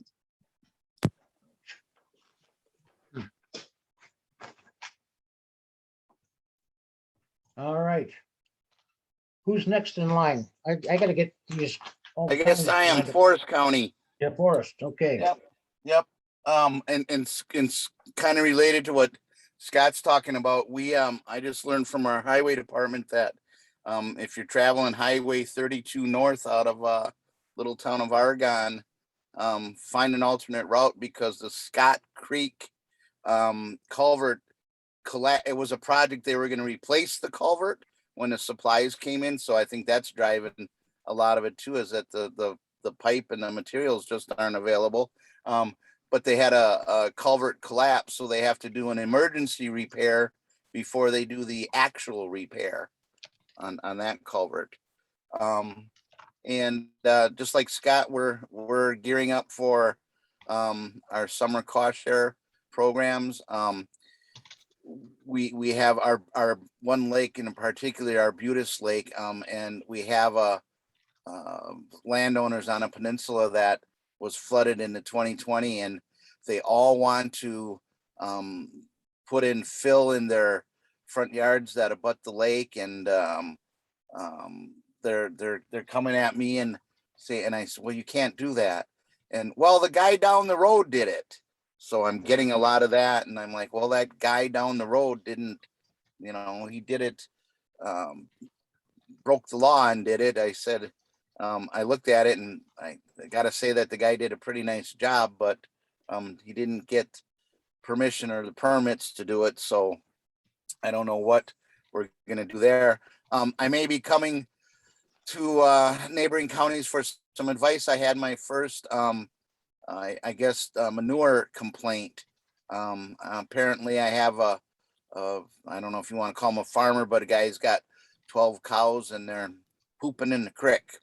So I have to go pound on his door next week and say, you're going to have to corral your cows there, sir. So I might be coming to see what other counties have done in the past. And my technician and surveyor are headed out. We've got a new drone and they're headed out to do get a look at a potential cost share property. As I speak, they just left to go out and fly that. So I'm on my own with a plant sale and a meeting.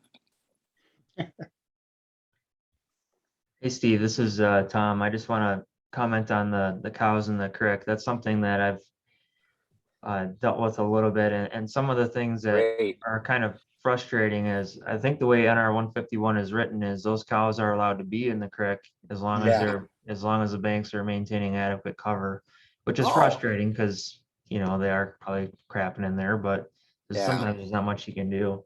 Yep. Yeah, I might go, pound on his door and just, cite the reg, but I think we might have to. He's kind of a repeat offender to the people involved. So I might have to. I thought, oh, there's another drone flight for us to, get up and inspect. Although they're they're the type of people that might shoot it out of the air, so I have to be careful.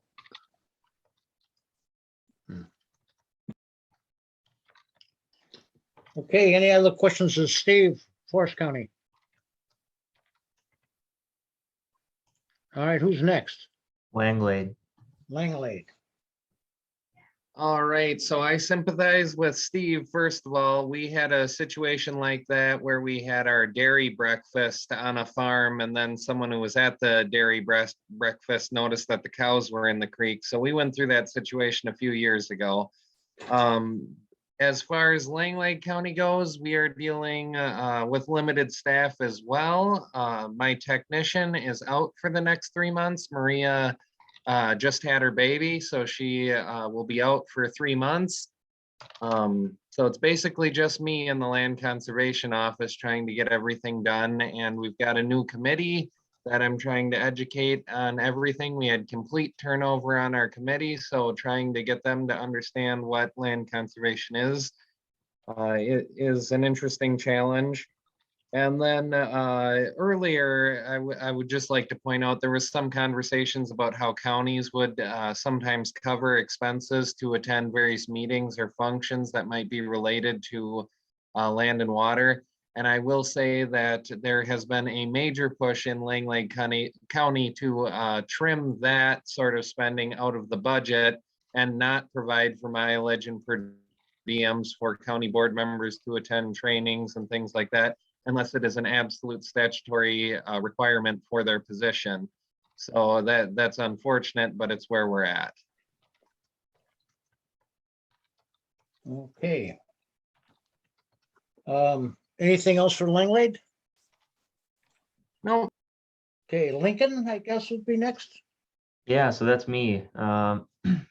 So just like Chris, I feel the pain. I'm the only one here in our office doing the conservation work. We did hire an LTE for aquatic invasive species work, but I don't cross paths with that too much. Still trying to do the cost share programs here as well. And so far, we have a grazing project going in with perimeter fencing and then 2 winter waterers. We have 8 well decommissionings that are going to be happening. And surprisingly, that's actually through our forestry department. We're going to be working with them out on county forests. So they just inherited some land throughout the years that had old homesteads and things, and it just wasn't taken care of. So working with that, shoreline projects as well, and a couple other minor things. But that's essentially what we've been working on here. And also what Chris said, we're going to be educating our land services committee as well. A lot of new members on county board this year, and education is a big part of things. All right, any questions? I have a question for Tom. So your well decommissioned, how did you get so many of those lined up? Yeah, so I talked with our forestry administrator here just to offer cost sharing if they had any projects that would be eligible. And in all the years that our departments have been right across the hall from one another, the forestry department didn't even know that they were eligible for cost sharing on any of these projects. So some of these things like well decommissionings had just got set aside due to budget reasons, and they had 8 of them that needed to be done, and they were actually going to do them this year on their own. But I said, well, hold on a minute, we can offer you some help with that. And that's kind of the backstory, I guess, on it.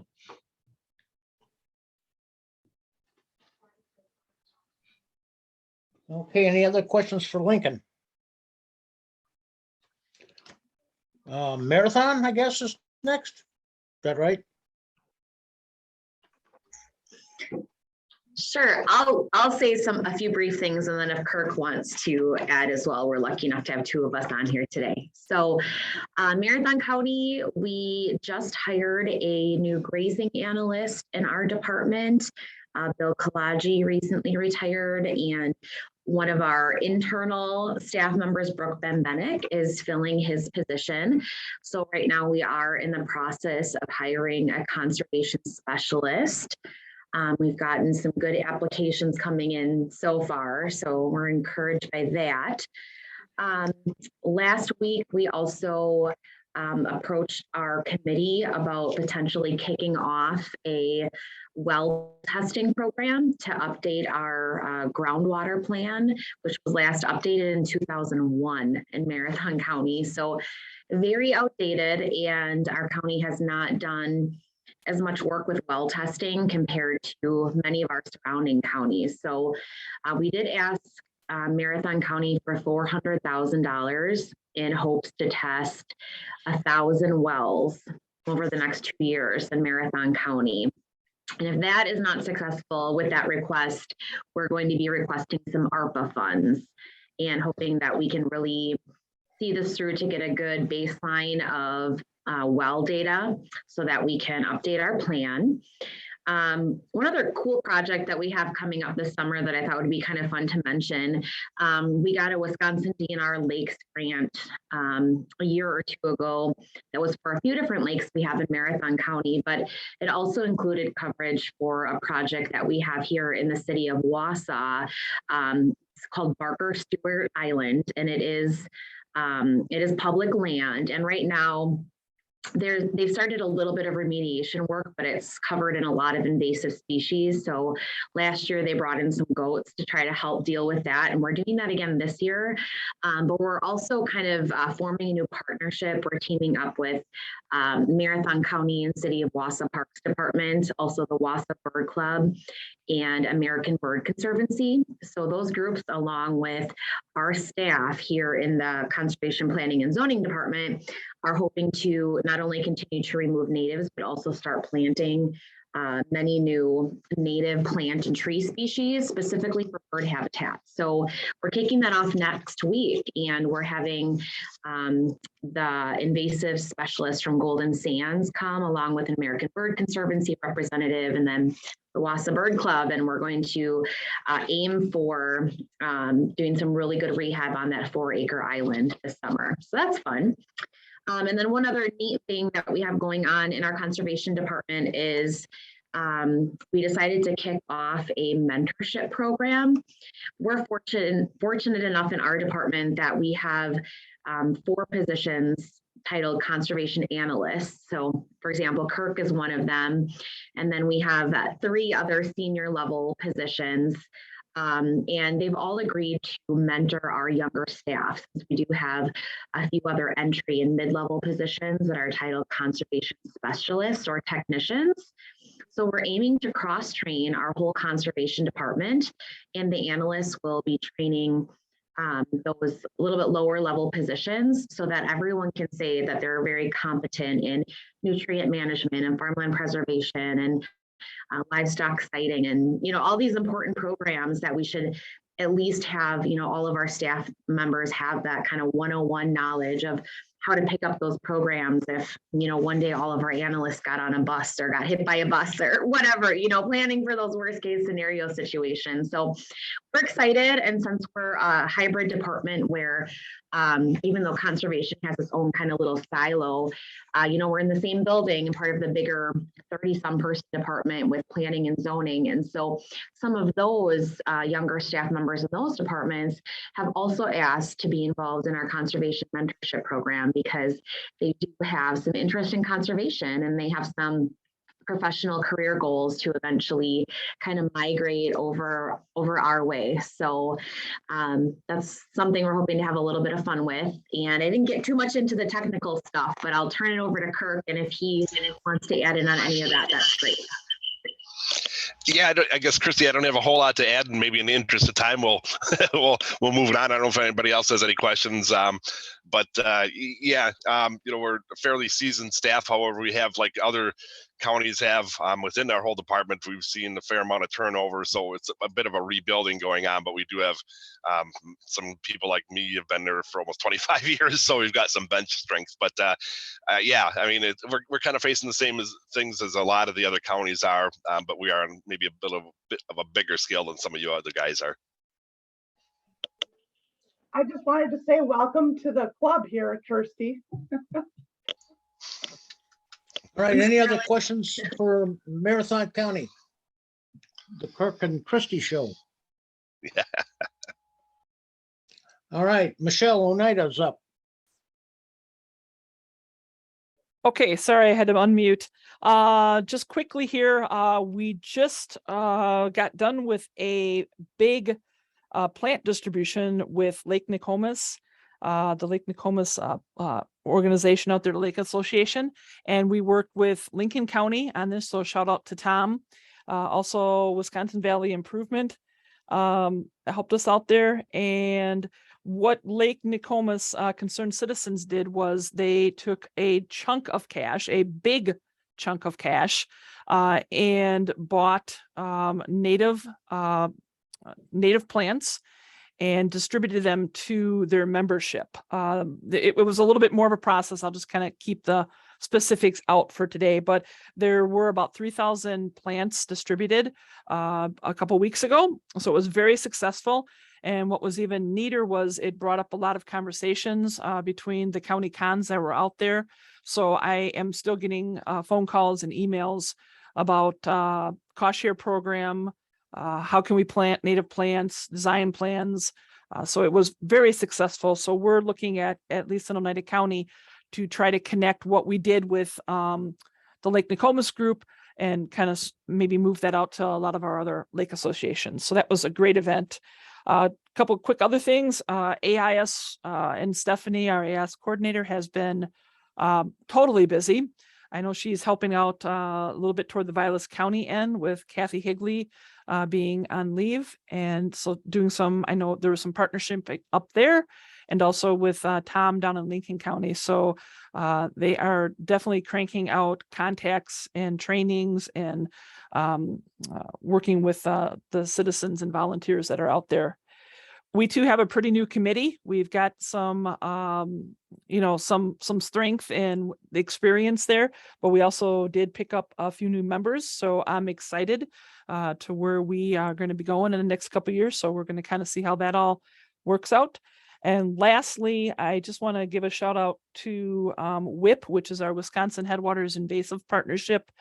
Once again, they really help out with terrestrial invasives. And so we do get a lot of, calls and requests coming into our office. And we just kind of quickly call Rosie Page, our coordinator, up with WIP, who serves Vilas, Lincoln, and Oneida counties. And they certainly have been helping us out with terrestrial invasive species. So that's kind of a quick update with Oneida County. Any questions for Oneida County? Thank you, Michelle. Portage County. Portage, keeping it short and sweet. We have 21 Healthy Lakes and Rivers practices going in. Plantings have been going full steam ahead. We have our prairie presentations at the schools where we do half-hour to 45-minute presentation on all about prairies in Wisconsin. And then the goal is to have the kids' hands dirty at the end. So each kid has a prairie plant that we have collected seed from. We have raised. Our farmer-led group supply the soil for us, the compost, whatever we need. And like I said, we had about 350 of them. So we had a lot of plants. With the spring being cold. All those plants were inside of our houses versus our porches. So our porches are coming back, which is kind of nice. We got some riprap projects going in. Same kind of thing as Scott was finding. The bids are coming back way higher than what our estimates are. We got some grazing projects going in. We had a unique call come in from a resident. We had a new Dollar General store come in. And in their fill, came knotweed. So there's knotweed anywhere from 6 inches to about 3 feet tall. Over it looks like dandelions. The entire thing is covered with knotweed. So working through that with the town of Plover, with Dollar General and our Golden Sands contacts to see what we need to do to get that out of there. But it was unique because you can tell exactly where the fill was spread because there is knotweed everywhere. Yeah, other than that, working on some lake management plan updates and ready for field season. I guess as ready as we can be. Okay, good. Thank you. And let me get that right. That was Christy also, right? From Well, that's Portage? Tracy from Portage. Tracy from Portage. I'm gonna get everybody's name right yet. All right, Vilas County. I don't know, there must be something in the water because we are really like over the top busy as well as everybody else here, it sounds. Anybody who knows Kathy Higley in my office, she had her baby. So she is off for the summer. But the baby is just as cute as she can be. She named her Ivy. So anyway, they already came in for a short visit even. So anyway, before Kathy left, she was working on a project that we had gotten grant funding for a couple of years back, and it was for a lakes assessment project. So she finished that up, and we do have the results of that. I will be giving a short presentation. The interesting part of that is that we did find that over time, deterioration of our water bodies is happening. And it was pretty obvious in 8 of our lakes that she had in this study. I'll be doing a short presentation on that and the results of that lakes assessment at the county board meeting, June 28th, if anybody's interested in attending that. We have 2 LTEs on board right now, and a third one is going to be starting next Monday. The third one that we have, we'll be doing a culvert project that doing a bunch of surveys of culverts in 5 municipalities. So he's got his work cut out for him for the summer. We have one who's working on our watershed protection project. We already have our surveys for that completed, and we're working on the write-ups for that. And our LTE for that is doing a very good job. And we have an AIS LTE who is very busy learning and doing a lot of the AIS work here in the county. And then, let's see, last but not least, we do have a lake association that's coming in probably in the next month or so to become a lake district. So we have that coming up right down the pipe. Okay, thank you, Carolyn. Any other questions of Vilas County?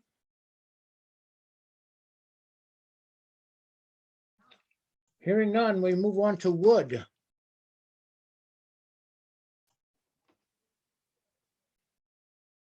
Do we have anybody on from Wood? I don't think so, sir. Shane is usually here, but I don't see him today. Okay, thank you. Thank you. All right, anything else on county updates that we missed? Last call. If not, our next agenda item is Land and Water Conservation Board report. Hey, Jim, I don't know that we have that much here, or not, but this might be the time to mention Bob Tomey. Yes, Bob Tomey is a new member of the state board. Bob is on. Bob is, pardon? Congratulations. Yes, Bob is our on our conservation UWA committee. He's our vice chair. And Bob, you want to say anything? No, thank you. my term starts in January of 2023, and I'm excited to participate. And we're excited to have him representing the Northwoods. All right, moving on, agency reports. Do we have any agencies that are on that are? We've got a list, a bunch of them listed here. We have Matt. I'm sorry, I didn't catch that. We have Matt Kruger from Land and Water. All right, well, Matt, I know Matt's going to be making a presentation at 12:15. But Matt, do you have anything else that you want to say, or do you want to wait till 12:15? You know, I can say real quick, Jim, there is a chance that Bob Tomey starts his term early on the LWCB, on the Land and Water Conservation Board. Bob Mott, as you all know, is not on the Oneida County LCC anymore, and Bob was the representative on the Land and Water Conservation Board, and his term goes through the end of this year. So our board of directors is going to be making a determination at its July meeting whether our two very qualified candidates who have been elected to serve in 2023, Bob Tomey and Rebecca Clark from Sheboygan County, which of the two would start their term early, basically, so it would begin in August.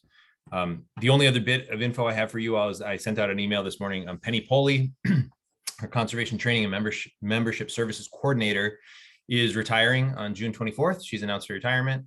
And we have the good fortune of having already lined up that position to be filled with Isabel Paulson, who has interned with us for the last year and a half, a student at UW-Madison. So more staffing changes at Wisconsin Land and Water. You'll hear more about it in the months ahead. Okay, thanks, Matt. Anybody from DATCAP?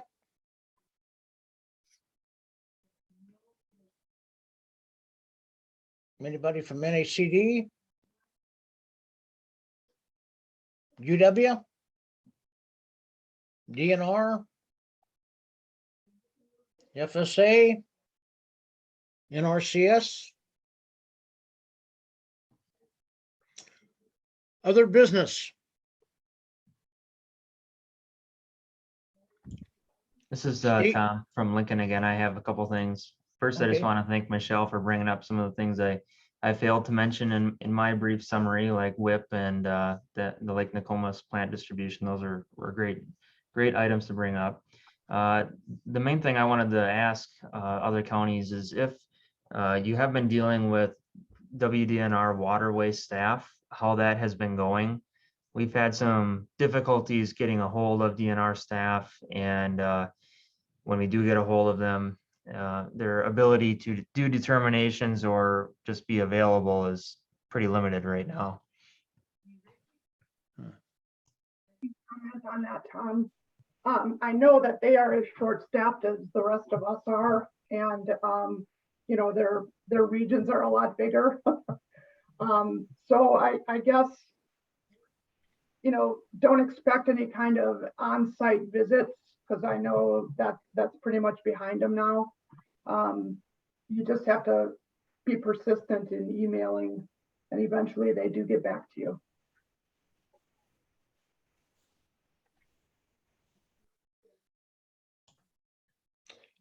Any other comments or any other business?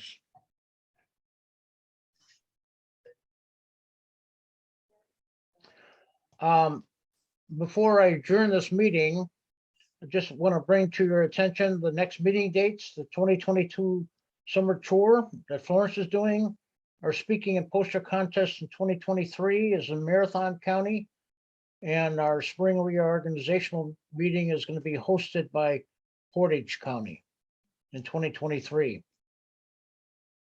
With that, if there's no other business, I'll adjourn this meeting. We will take a brief break and come back at 12:15 for a presentation from Matt Kruger. I'll second the motion. Now, we had in Oneida County, all we do is just adjourn the meeting. We don't have to have a motion to adjourn. In the past meetings, I think they've always had a motion and a second for adjourn. Okay, we can go with that. So Steve's making a motion to adjourn. Do we have a second? I'll second Tom's motion. Okay, so we have a motion and a second. All those in favor say aye. I, All right, we've concluded our business agenda and we'll see you back in about 15 minutes or 10 and a half minutes or something like that. Thanks, Jim. Thank you, Jim. Yep, see you in a bit.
Matt, we'll give just a couple minutes here.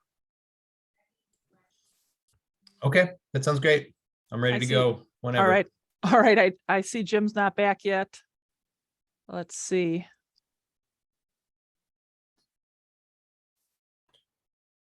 Michelle, I was going to ask later, but do you have a sense of how many folks are new LCC members? There's a few people I don't know, names I don't recognize. Overall, I don't. We've got 3 new members on our committee. But yeah, I don't know. We've got a couple that are attending on this Zoom presentation right now. Linnea's here. Of course, Wonderful. we've got a couple of seasoned reps here too. So, but yeah, overall, I don't know. I haven't really got much feedback from the other counties. We did put it out to if they could share with their LCC members that you were speaking here today. So, I was hoping that we'd get some on here. Sure. Yeah, and I'll mention it. I have 2 new ones on my committee, and our representative could not make today's meeting, but he wanted to. All right. Let's see. I think just for timing here, I know Linnea's on. I don't see Jim, but maybe another minute. I don't want to steal the show here, but want to kind of keep us on track a little bit. I'll mention it too when I'm done, but I did record a presentation, this presentation for I think the Northwestern area. So we have a recording of it. If people want it after the fact, it's just the YouTube link. Okay, that's cool because we've got this recording too. So I think that's certainly a good way to go at this. We're happy to share that as well. Okay. Just because they're not here, that doesn't mean we can't tune them in with you here. Sounds good. All right, I see Jim coming. Coming, sorry. That's okay. I was giving you a couple minutes. I didn't want to steal the show, but just checking time. Okay, so I think we're going to start out the afternoon here. We've got 2 presentations on tap. First up is Matt Kruger with Wisconsin Land and Water Association. And I will let Matt give his own intro on this, but I know he's going to be talking today. What a welcome to new LCC members. And then we'll have some time for questions, Matt, if that's good. That sounds great. Okay, and then we'll go on to our next presentation at 12:45. Okay, so you're up. Okay, and you all can hear me okay? Sounds good. Yes. Okay, and I probably won't see your comments if they pop up while I'm going, so just yell them out. And you can see my slide okay here too? Yes. Yeah. Okay, great. Thank you. Well, yeah, so to, I guess, reintroduce myself, Matt Kruger, Executive Director of Wisconsin Land and Water. And I get the good pleasure of being able to welcome our new Land Conservation Committee or LCC members in, as well as welcome folks back who are existing LCC members. And I'm going to take about 20 minutes of your time this afternoon. Hopefully it's engaging. I don't have a ton of time, but I'm going to try to just zoom in on a couple pieces here. The things that if I do my job, I want you to come away with 3 key points. So I'm just putting them out here. 1, conservation is critical. 2, county conservation is complex. And 3, you are part of a wonderful community of conservation. And I'm going to try to get you guys to participate a little bit, but that'll come in a minute. So jumping right in, conservation, it's critical. And, you know, I doubt many of you are in the seats that you are because you're not aware of this. It's critical to our economy, to our social and cultural traditions, to our environment that sustains all of our basic life functions. And I don't think I have to explain that to everybody who's at this meeting, but yeah, I think it's also something that, you know, conservation it's kind of abstract sometimes, and it's really informed by people's personal experiences and what their lives have been. And kind of depending on what that is, it might look different to you. And so here's the audience participation bit. I'm curious just to know what what comes to mind when people hear the word conservation? I would love to just have you think for a second, jot down a word or a phrase or a sentence, and just if you could share it with the group. It's a useful thing to just get a sense of what this means to people as we talk about it. So I don't know if there's any brave souls who will unmute themselves, but I welcome you to. Preservation. Yeah, it's a good one. I think of clean water. Yeah, fantastic. Matt, this is Steve from Forest. When I see that word, I go back to my father was my science teacher in high school, and it was a new class that he introduced that a lot of us junior and senior students took, and it was entitled conservation. So when I see that, I always think of that class that he taught. Yeah, that's great, Steve. Personal connection to it. I think Mary Beth said curbing litter in the chat box. That's a great one too. Anyone else have one they want to share? Yeah, I would say preservation. The Preservation. purpose of conservation is preservation. Yeah, that's great. Well, if anybody else wants to share, go ahead and type it in the chat box. But I mean, there's no wrong answer to this question, and I'm going to give a couple examples if my screen agrees with me here. Hold on one second. We're going to do a little troubleshooting, a little Zoom troubleshooting. Try this thing again.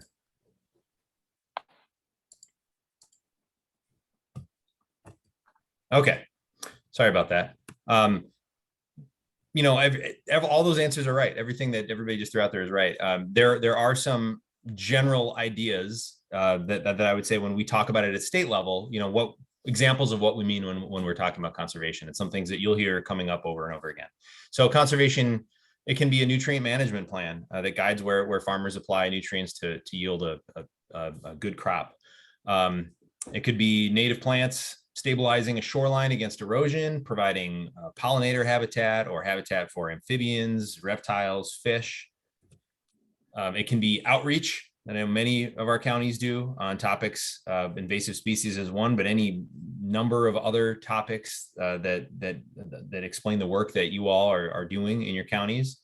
And it could be more of a regulatory program where there's ordinances that promote conservation of soil and water resources and prevent runoff. So these are just a handful of examples of what conservation in the state of Wisconsin is and what it can look like. And it's something that it's in our fabric of Wisconsin, in the fabric of our DNA. It is a critical piece. Conservation has been a critical piece of what we've done in the state for hundreds of years.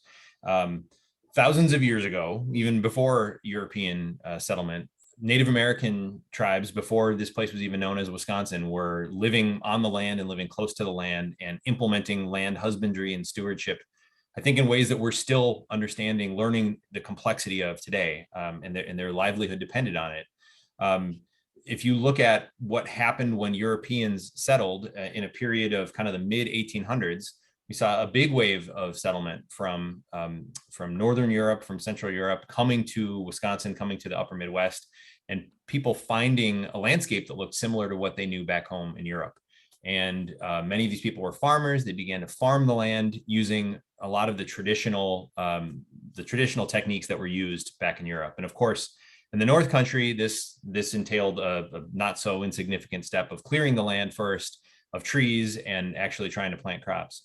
One of the things that happened, though, one of the differences after post-European settlement was the land and the climate had a notable difference, and that is the way we receive our precipitation in Wisconsin. As I don't have to tell any of you, we get these big storm events. There's precipitation comes in big gully washer events where the rain and the runoff really has a potential to move soil if it's not in place. And a lot of these traditional agricultural practices that were implemented by early settlers did not protect the soil year round. So, hill slopes were devegetated, deforested.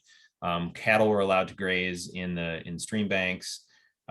Prairies were plowed up, all those sorts of things. And by the mid 30s, you had an issue of erosion on a massive scale in this country, but particularly in this state. And so these are some photos. These are NRCS photos. An NRCS photo from Jackson County. You can see the people standing at the bottom of this massive gully in 1938. And the scale of this is just stunning if you look at these pictures.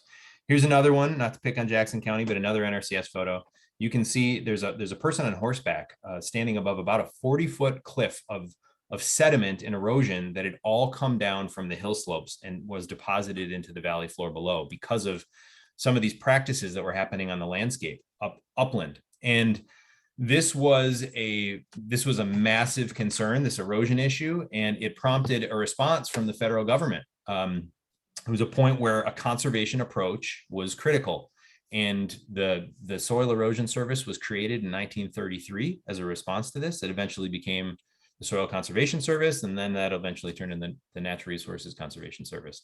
But the Soil Erosion Service in 1933 implemented the first watershed approach to conservation in the entire country here in the state of Wisconsin. They did it in Coon Valley in Vernon County, Wisconsin. And really what that entailed was looking at an entire watershed and recognizing that you can't just fix this problem that we're seeing on the banks of this stream by addressing them directly. You have to go up in the landscape and you have to revegetate the hill slopes and you have to plant on the contours and you have to provide buffer strips and a lot of things that prevent sediment and soil from moving down slope. And a lot of those practices that were used then are still in practice today. And it's really a time when it wasn't just a farming issue, but it was a cultural issue. There was transportation issues that were affected. This particular gully, the road had to be moved 6 times because the gully kept getting bigger and bigger.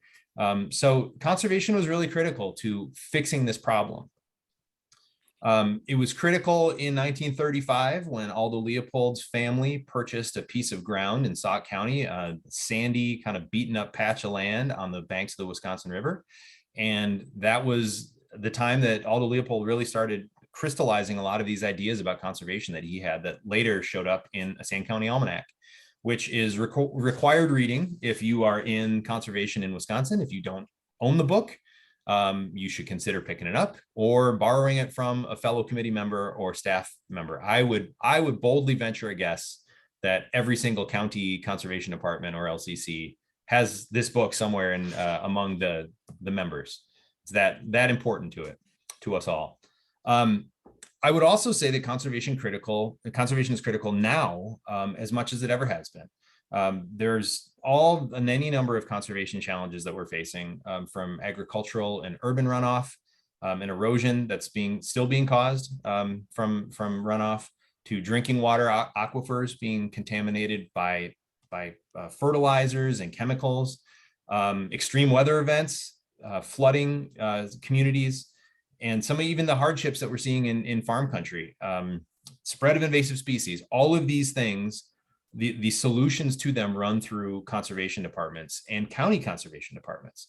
And so conservation is critical to ensuring that Wisconsin remains a wonderful and viable place to raise a family, to live, to recreate, any number of the things that we like doing in this state. But it's a pretty complex world, county conservation. And if you're new to it, it's going to take some time to fully understand the complexity of this world. It certainly did for me. There's reason to be patient, to be curious, to ask a lot of questions, particularly if you're a new LCC member, because it's really your job to do that. Hopefully we can sort of shed light on some of the complexity here. It's important to know that the role of counties is vitally important in conservation. Counties implement conservation programs that are federal programs from the Natural Resources Conservation Service or the Farm Service Agency. Counties implement programs of the state through the Departments of Agriculture, Trade, and Consumer Protection and the DNR, Department of Natural Resources, to name a couple. And of course, counties implement local county programs, whether they're ordinances or cost share programs or other things at the county level. So it all runs through counties. Counties are such a vital piece of this whole picture. And as LCC members, you don't have to know the specifics of every one of these programs and the ins and outs of them. You'll pick them up over time, but it's important to know the relationship and where counties sit sort of at the crossroads of all these different programs. It's a complex picture because each county is different, and our system, our locally led conservation system, is different by design. Each county is statutorily empowered to define and address local conservation priorities, and that is outlined in Chapter 92 of the state statutes that defines the land and water resource management plans that counties develop every 10 years and renew every 5. As LCC members, I would say Chapter 92 is not going to fire you up maybe like a Sand County Almanac does, but it is arguably more important. So for those of you who are new, it's an 8-page statute. It's not a terrible read, but it's vitally important to know because it defines LCCs. It defines the Land Conservation Department relationship to LCCs. It's really kind of our statute that you all need to know about. So that by design lets counties deal with their local problems in the way that they see fit. However, there are still similarities across county lines, and especially at the area level. Many of you talked about in your round robin earlier, there are similar issues that transcend across county lines. So there's opportunity to learn from other counties how different conservation issues are being approached. Further kind of complicating the picture is in Wisconsin, particularly what I'm calling our conservation infrastructure is pretty unique. If you've worked in other states at all, you know that other states have land and water conservation districts. If you drive around other states, you often see signs that say what conservation district you're in. Those have been in place since 1937, since the early days of the Soil Erosion and Soil Conservation Service. In Wisconsin, we went a different direction. In 1982, we replaced the district model with land conservation committees. And that statute, as I mentioned a second ago, is Chapter 92. So nationally, we are very unique that we house our conservation delivery on the local level through a county as opposed to a district. The decision to do that was based on trying to make it more integrated, make conservation decisions more integrated into some of the other decisions that counties make on transportation and planning and zoning, parks, those sorts of things, to connect to the local tax base, the ability to employ people to work on this. And so it's a pretty unique model that Wisconsin has. It's also unique in that our state association structure, Wisconsin Land and Water, is the result of a merger that happened in 2012 between two different organizations. The Wisconsin Association of Land Conservation Employees, or WALS, represented the staff side, and the Wisconsin Land and Water Conservation Association represented the Land Conservation Committee side. And in 2012, those two groups came together to better align resources, to bring a larger membership, to have more influence on state level issues. And by all accounts, it's been a smash success. But that is a unique model nationally as well. So when we were talking about NACD earlier, the National Association of Conservation Districts. When our people go and talk to the people in other states, we don't make sense to them on a lot of levels because we don't have districts and we've got this funny merged structure. But we think both of them are actually very functional and kind of serve as a model potentially for other states. I would also say that making the picture complex for conservation is that partnerships are so vital to the work, to getting the work done at the county level. There is never going to be enough funding from the counties and from the state to fully staff counties to the level that is needed to meet all the needs. Therefore, counties have to be nimble and try to develop partnerships. Nonprofit associations and organizations, lake associations, lake districts, Trout Unlimited, Ducks Unlimited. Those are groups that I heard mentioned earlier today, and they're vital to doing the work. Also farmer-led groups. There's kind of a growing movement in our state for producer-led watershed groups. For counties that have more agriculture, they present a really good opportunity for counties to get their work done too. There's a lot of resources that counties tap into at the university level, the college level, tech school level. And again, because funding is in short supply, counties are often looking for external funding sources through grants, whether it's private grants or whether it's a program, a governmental program like the Great Lakes Restoration Initiative or the Mississippi River Basin Initiative.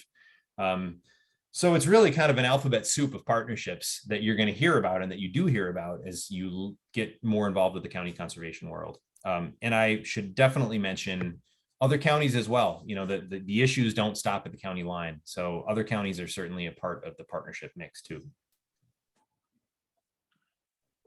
I guess my last key point that I wanted to make is, though this world of county conservation is complex, we have this wonderful conservation community that you all are a part of. And new members who are new, welcome to it. It is a wonderful place. I can say with 100% honesty, it is the best part of my job as executive director of our state association to be able to work with this community of people who are practical, they're unselfish, they're wise, and it's just a joy to be able to interact with this group of people that you're a part of now. One good way to start that interaction is engaging with Wisconsin Land and Water. We are your statewide association. We're the 501c3 nonpartisan nonprofit association. And so we represent all of the LCCs. We're all the counties pay us dues. Right now, all 72 counties do pay us dues. And so we have about 450 members on land conservation committees across the state, and we have about 370 on the staff level. So we represent, we have the challenge and the opportunity of representing all counties on all things related to county conservation. So it always keeps us on our toes. We've been around. Next year is going to be our 70th anniversary as an organization, though there's been a few different incarnations of what our model has looked like as an organization over that time. And we have a staff of 8 out of our Madison office. We work statewide, though we're out of our Madison office. I'm not going to tell you a whole ton about all of our different programs that we run out of Wisconsin Land and Water, because I'm going to reference some materials that are available to you where you guys can get into those on your own time. But I guess one thing I want you to come away with here is that there is need and desire, I hope, to engage with this community of conservation. And I think whether you are an LCC member or whether you are a staff person working in a county, if you engage with this community of conservation, you will do your job better. I can say that, and I think that there is so much expertise and knowledge in this community to be shared, and it's here for people to tap into. And a couple ways you can do that are here on the slide.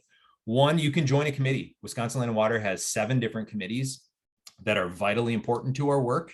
They really do good work, whether it's running our youth ed programs or developing our legislative priorities, planning our conference. I'm not gonna name them all. There's a number of them, but they do great work. Right now is a period of recruitment for our committees. They're kind of on 2-year terms following county board elections, and we always need more LCC representation at our committees. I know that's hard, but many of them are meeting virtually these days, and we would welcome you in any of them. So you can go to our website and learn a little bit more about them. Attending area association events. You all are obviously doing that today. The summer tour was talked about. It's an excellent way to learn from other people who are, in your region, in your area, who are dealing with similar issues. And nothing prevents you from, playing with the other team and going to other areas summer tours as well, because we're all part of the same community. And they're great ways to just learn and see how people are approaching the challenging world of county conservation. I have to give a plug for our Wisconsin Land and Water Annual Conference in March, early March. In 2023, it's going to be in Wisconsin Dells. I've said before, I'm totally biased, obviously, but it is an amazing conference. It's really well done. There's a lot of good technical content, great networking. We have a lot of fun, but there's also, we always intentionally put some content there for LCC members that we think would be of particular interest to LCC members. So it's worth trying to carve out the time and the funds if you can afford it to attend that conference. And I also have to make a plug, being a state budget year. One of the functions Wisconsin Land and Water does for our counties is we advocate for you all. Whether it's a piece of policy that the Department of Natural Resources is trying to figure out how is this going to affect the counties, or the state budget. And counties get money from the state budget through the Department of Ag, Trade, and Consumer Protection budget. And we're always trying to bump that number up. And that's one of the things that I do for you as an executive director. And me going into the Capitol and meeting with legislators and making the pitch for more funding and why the funding is needed and what it gets the state is one thing. I like to think I do it okay, but I will tell you, it doesn't have the same reception as a local elected official, a local political leader coming and telling their story and telling what it means to your county particularly. So we are always, always, always looking for people. We need people to engage as advocates. Whether or not people want to admit it, you're politicians at the local level. you know how this thing works, you know the importance of it. If anybody has any inkling of being willing to do that, whether it's a phone call, a meeting, a hearing, Wisconsin Land and Water can kind of help work you through the right place for directing your efforts. But it's something that's vitally important to us being successful and trying to advocate for the counties. And I'll say that if none of these things are of interest to you, if we didn't get none of these 4 bullets work for you, talk to your county conservationist, because there's other ways to engage too. The last thing I wanted to mention here, and I know I'm going quick, but I want to be, hopefully there's time for questions. We have put together a LCC member resources handout and given them to all county cons to distribute electronically or print out and give to all LCC members.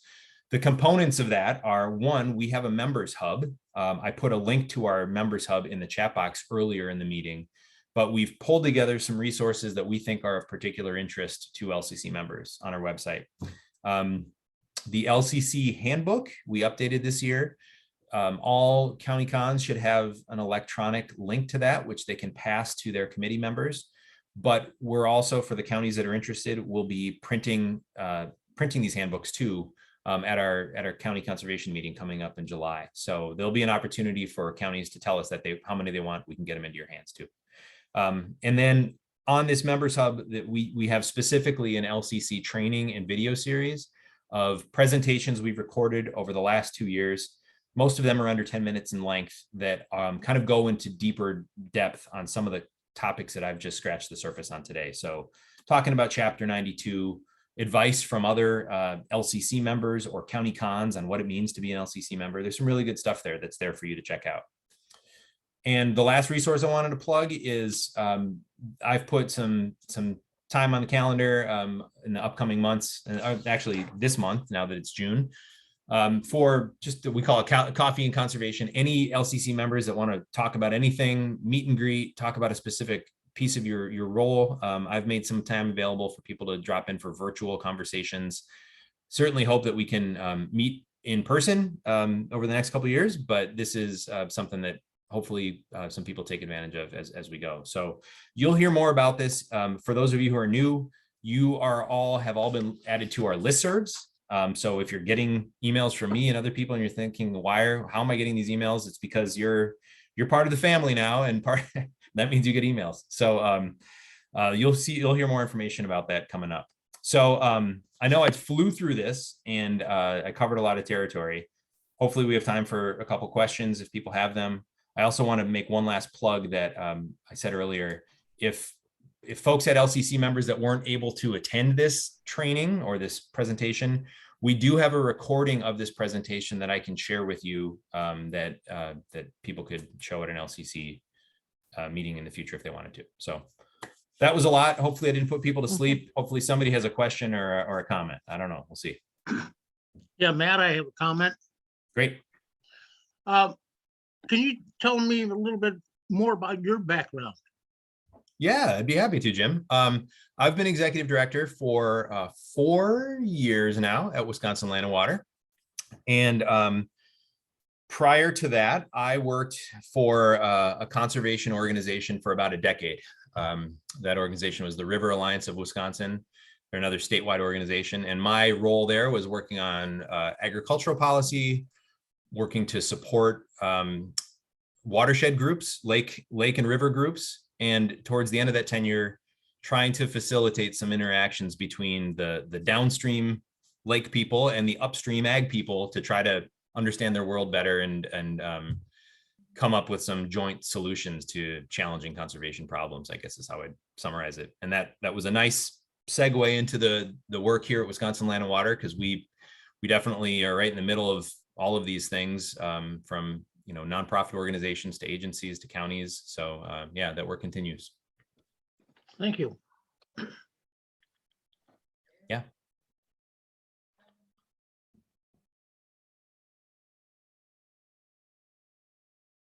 Any last questions? Okay, great. Thank you, Matt, for the presentation. I learned a few things there myself. So it was nicely done. Thank you. Great. Okay, I am going to introduce one of my staff members who's going to actually do the next intro. So up next here, Bearbell Erig, who's worked for us the last few years on different projects here, different grant projects. I'm going to turn it over to Bearbell, and we'll move into our 12:45 presentation, which I know I, for one, am excited about, and I think some others are too. So Bearbell? Yes, hello everybody. Thanks for introducing me, Michelle. And I'm really excited and honored to introduce Mary Beth, and I hope I'm saying this right, Kaczynski. She's a Great Lakes-based adventurer and photographer of all things that inspire her, and that could either be cars, animals, the northern lights, or the sky. It's all fair game to her. However, it sounds like there may be just a little bias towards the night sky, if I'm picking that up right. So Mary Beth is an automotive product specialist that lets us travel all over the country on a really short notice. So that creates a situation where the job just takes her to all kinds of places and far and beyond in the United States, and brings a lot of motives for the photography. So this world is full of beauty, just waiting to be discovered. And that's a quote directly from Mary Beth. Thank you. I look forward to seeing the presentation, and I will help yield questions. I'm assuming, Mary Beth, that you would just like all the questions be handled at the end, or do you want to take any breaks in between? Yeah, let's just do questions at the end. And thanks for the lovely intro. So yeah, today we'll be covering, I was told to more speak about light pollution, but we'll try, it'll go into some segues here. It's a topic that's pretty near and dear to me now that I do all this nighttime photography. And it's something not a lot of people are really aware of because we've grown up with electric lights. So it's just kind of something that's been in the background. And then it didn't become really aware to me until I started doing these long exposures, and you can't even see anything in the night sky because there's just so much light pollution. And then I started to look into it, and it's a pretty far-reaching problem. However, it's a very easily fixable problem. Unlike you talk about all the conservation and erosion and all these issues that are way more complex. Lights, literally you could just turn them off. but there's a lot of people, it's getting over that fear of the dark. One of the biggest misconceptions that you have to have everything lit like daylight to feel safe, but that's actually really not the case. And using too much light can actually hinder your ability to see. And I have a couple examples in the slideshow here that shows that. So I guess I will just jump right into that. So let's see if I can share the screen here. Okay, share. All right. And then I have a couple of videos at the end of this from a few photographers that I really admire. If you got time, I'll play them because they're really cool. So let's go to here. So I pulled basically all this information from the International Dark Sky Association, which is a nonprofit based out of Tucson, Arizona. And they're kind of like the leaders in preserving the night sky and creating the education surrounding it. And they're really great to work with. They're doing some great work on the West Coast because the East Coast is difficult. We're in a situation where it's pretty hard to curb what we have, but the West Coast is still being developed. So they're trying to get ahead of the game on that situation there. So, and this quote's kind of cool. It's like, only in the darkness can you see the stars. And it's very true. There's a really cool star trail image in the background there. And the image that I put in here, this was taken the other day from the Straits of Mackinac. And what's neat about it is just a simple single image exposure. It shows the Milky Way over the bridge and then the northern lights in the rearview mirror. And I was just like, it was too cool to not do something with. Okay, so what is light pollution? Light pollution is the presence of unwanted, inappropriate, or excessive artificial lighting.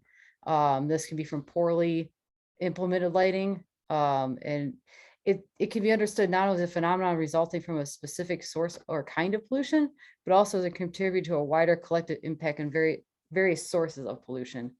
What you see here is that is the Los Angeles area, and you get to see how the light bloom just goes way up into the sky. You don't even really see any stars at all.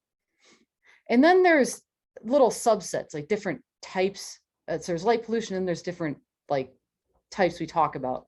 So sky glow is what I referred to in that image prior, where the artificial light bounces back up into the sky. It doesn't have any shielding and it just goes all over the place.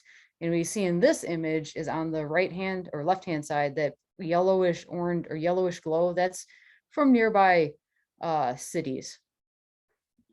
And then I'll touch on the Bortle scale here. This was a 9-level numeric scale that measures the night sky's brightness in a particular location. This illustrates your from the Bortle 9, 8, 9 is the worst. So I live in Chicago, which is the worst. I often joke that I live in the worst place to get involved in astrophotography, but here we are. So Chicago would be like an 8 or 9, and then it goes down from there. So 7, 6, 5, 4. 4 is about where you could start to see things again, naked eye, pretty easily, like the Milky Way, things like that. You still have to really kind of know where it's at, but that's about where you'll find me anyway, is in Bortle 4 or lower.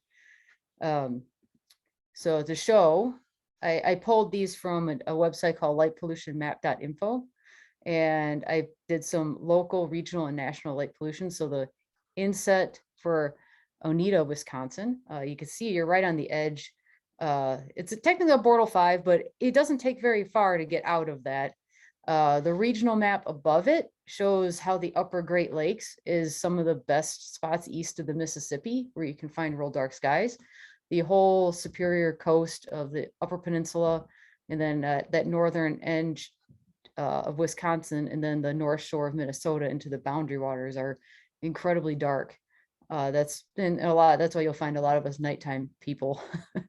And then when I zoom out all the way, showing the entire United States, you can basically see the Mississippi area.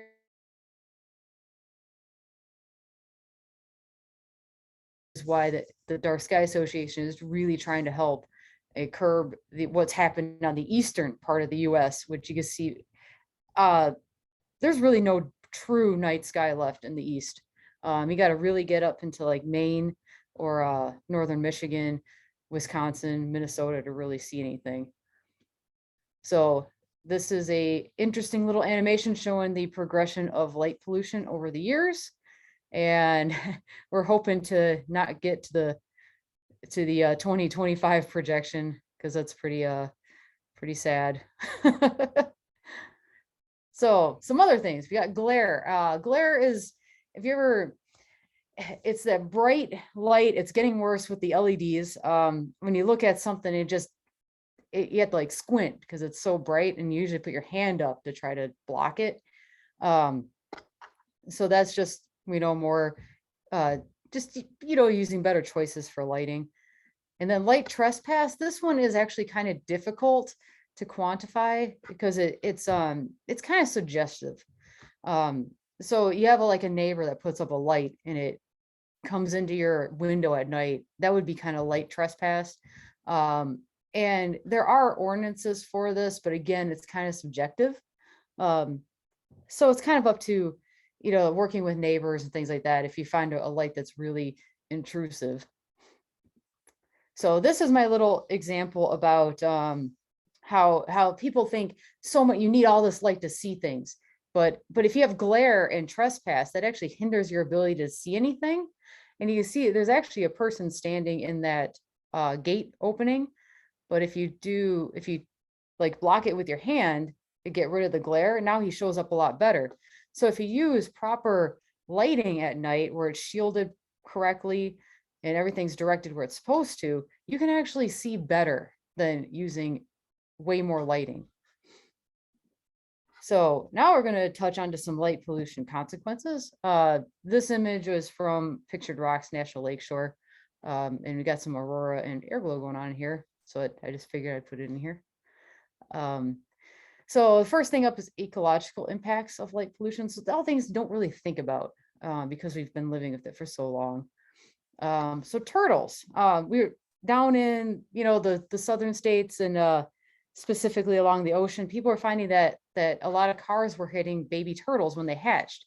And that was because they were mistaken. They hatched with the moon cycle and they use that moonlight to guide them to the ocean.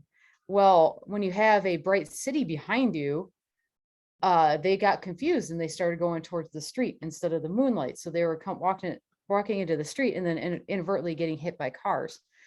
So several of these coastal communities down in Florida and along the Gulf Coast states have implemented turtle safe lighting, which is basically a red light. And people, you can still see well at night, like on the resorts and everything, but it allows the turtles to be able to find their way back to the ocean. And birds also get confused by the light. Especially in cities, you have the bright lights of cities, it confuses them. They can run into windows. I know several of the very large cities like New York City in particular started to dim some of their lights during migration to help, but it's still a very large city with a lot of lights. So, it's just another side effect of light pollution. But as you see, significant animal life events are really tied to that night-day transition. So that's just another effect of it. And then this even goes into trees. So trees bud earlier and lose their leaves later under artificial light. Most people, we also have some of the climate change stuff going on and things like that, but the light cycles also affect how trees cycles. And then speaking of climate change, so all this artificial light is energy waste, but how much? So $3 to $7 billion are spent every year on unneeded lighting, which is 21 million tons of CO2 burned by unnecessary lighting. That's a lot. And it's all for, what real reason other than that nobody is really aware of this situation. And it's a very easy thing to try to start to overcome.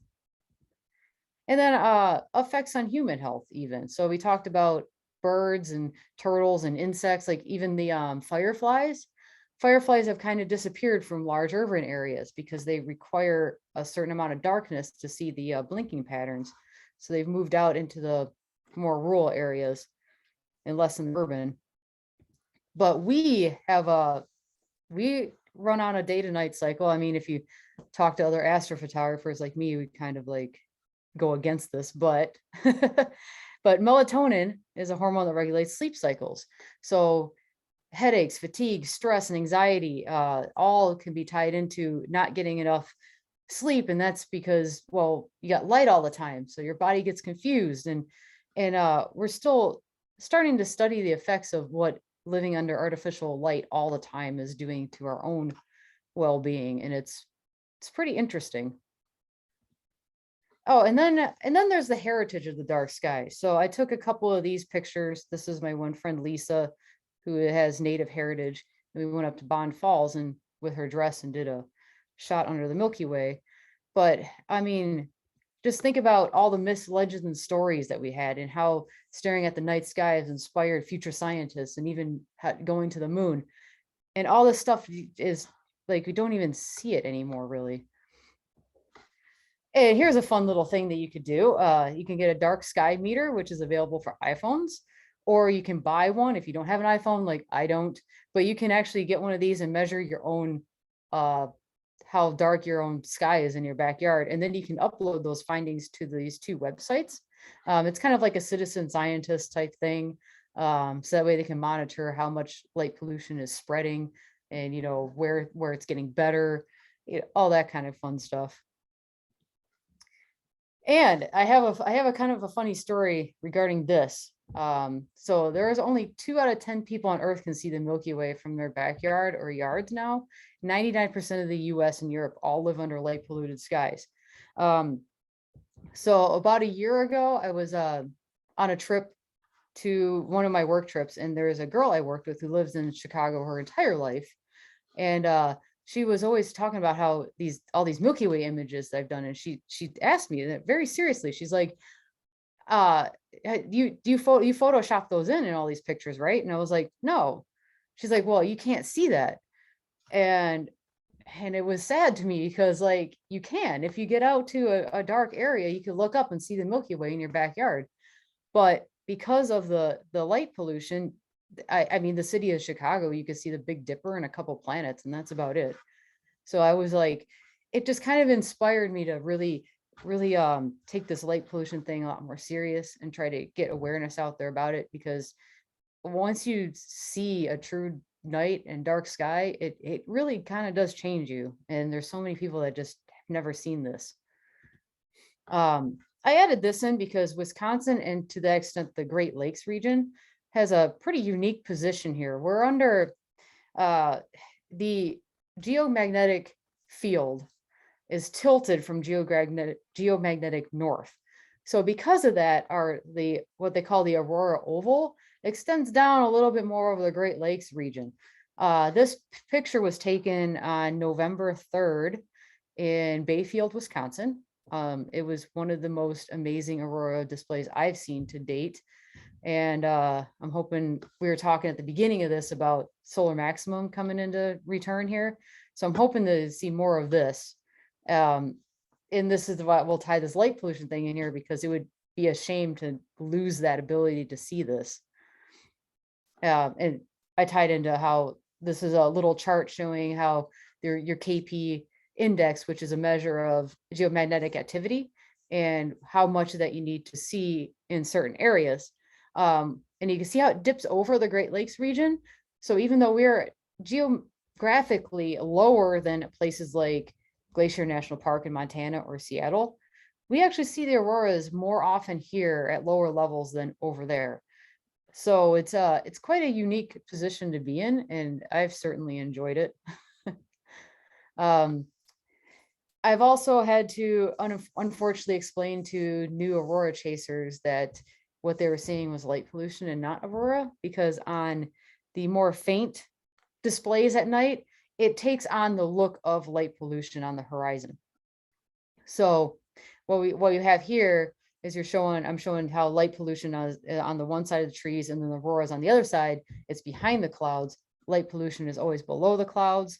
And you can see it underlights the clouds. For a new person out at night sky chasing, they might see this and think oh, that's aurora, but it's really not. And depending on what your white balance on your camera is, it could be a greenish color, so it could confuse people. How I always describe it is, if you see it moving at all, it's probably aurora and not so much light pollution. However, if you get humidity or clouds, that can exaggerate the light pollution and give it a bit of motion too. So one thing is like, know where your location is, know where the big cities are around you, and you can kind of figure out what's going on. But yeah, we can make a difference on this. It's relatively simple. And the key thing is better lighting design. So to protect the night, here's some key points. So all light should have a clear purpose. It should be directed only where needed. Shouldn't be brighter than necessary, and should be only used when useful. And then use warmer colors. Like, I've noticed a trend that people, cities especially, have been doing is this blue light, and it's really irritating. It's the blue violet is actually quite, it's not as easy on our eyes. It is for reading, but when you're out on a street somewhere, it's quite intrusive. But with LEDs, you can pick that lighting really. So there's also different, you stay more towards the warmer ones. And speaking on shielding, so you want to aim lights down. This actually shows a pretty good example of just adding a shield to it and the difference in the glare and the trespass on this one. And this is a little chart on color temperature. So the more warmer it is, it's more inviting and relaxing. And then as you get towards the blue end of it, it can be a little bit more harder on your brain to process. And this slide I put in here because it's Sedona, Arizona, which is a dark sky community. And so they've implemented all dark sky friendly lighting. And you can just see in this picture just how like, it's a very well lit city. I've walked down there at nighttime and you can see everything where you're supposed to go. But look how much there's not really any glare coming up from bottom.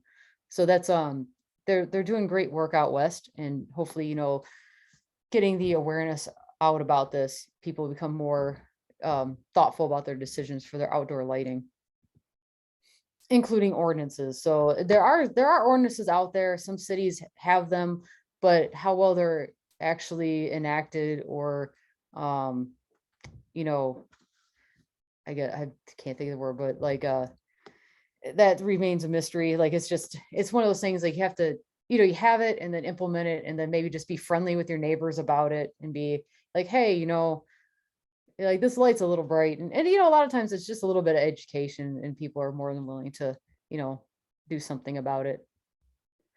And then where to find this lighting, there's actually a little IDA dark sky approved seal that you'll find on the boxes. And I've seen them at Home Depot. I know they're a pretty good advocate for the dark sky lighting.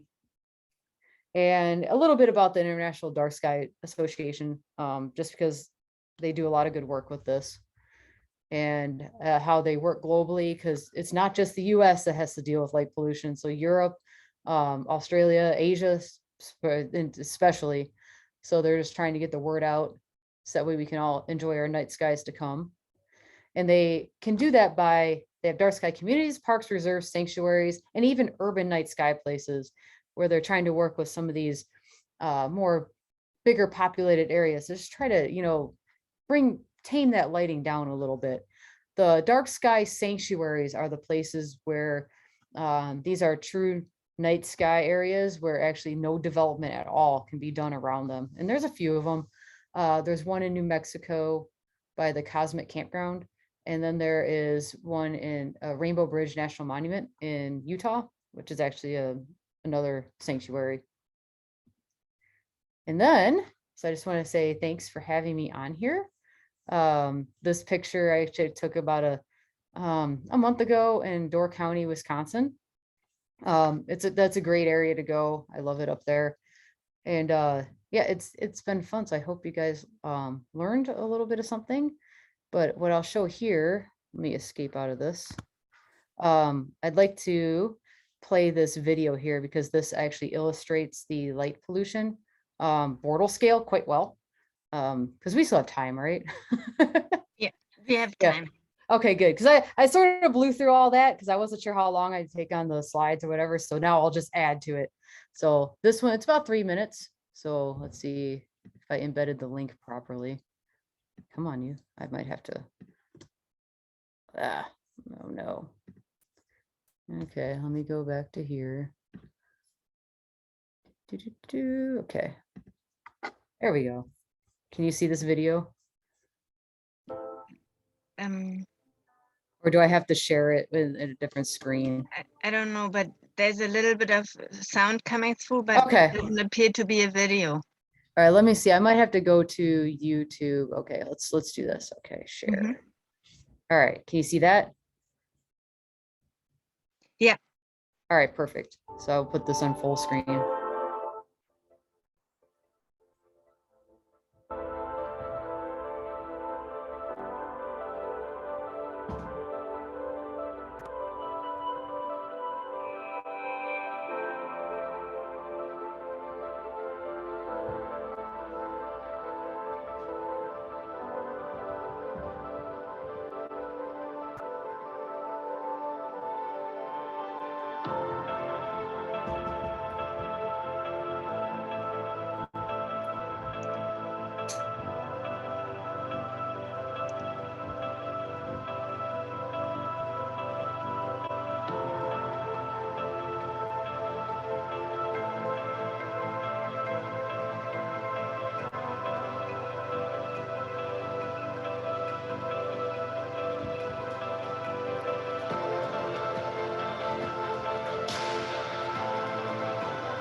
So yeah, that video shows a lot of the Bortle scale really well, and how like you go from these urban settings and then like you get into these true dark sky places, and it's just really something to see. And the progression there. Let me get rid of this YouTube. Um, it's just, it's something. Like the first time I saw a real dark sky was actually outside in New Mexico. I was out down there for work, and I drove like 60 miles north of Albuquerque, and I got out of the car, and like the stars there were so many of them. I couldn't find the Big Dipper anymore. And like, you just felt like you could get out and touch them.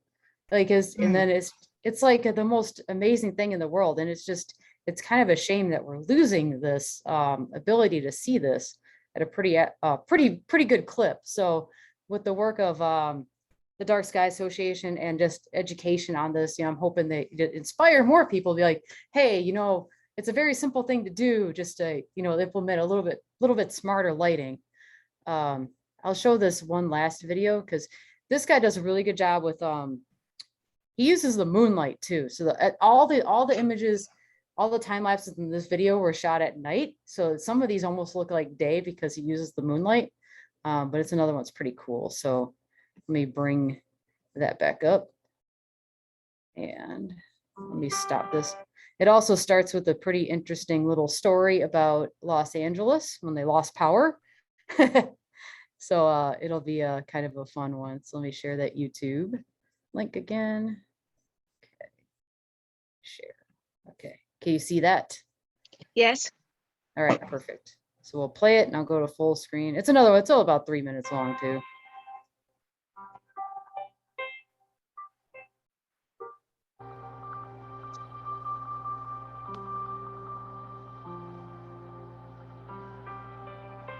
It's estimated that as many as 80% of all the people on Earth today have never had the chance to witness a clear view of the Milky Way. In 1994, a major earthquake struck Los Angeles, causing massive power outages across the city.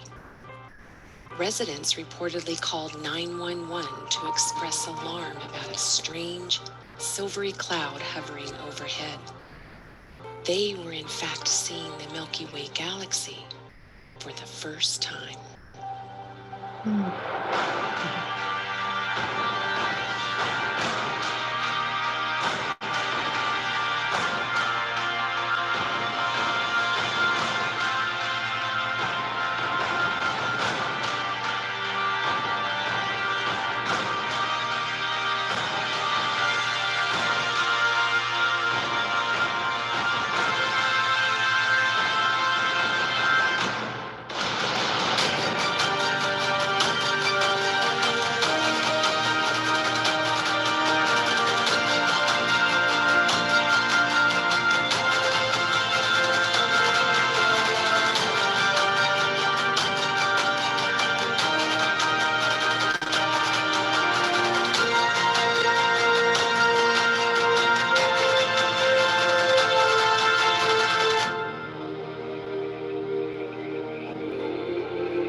So he's one of my favorite time lapses.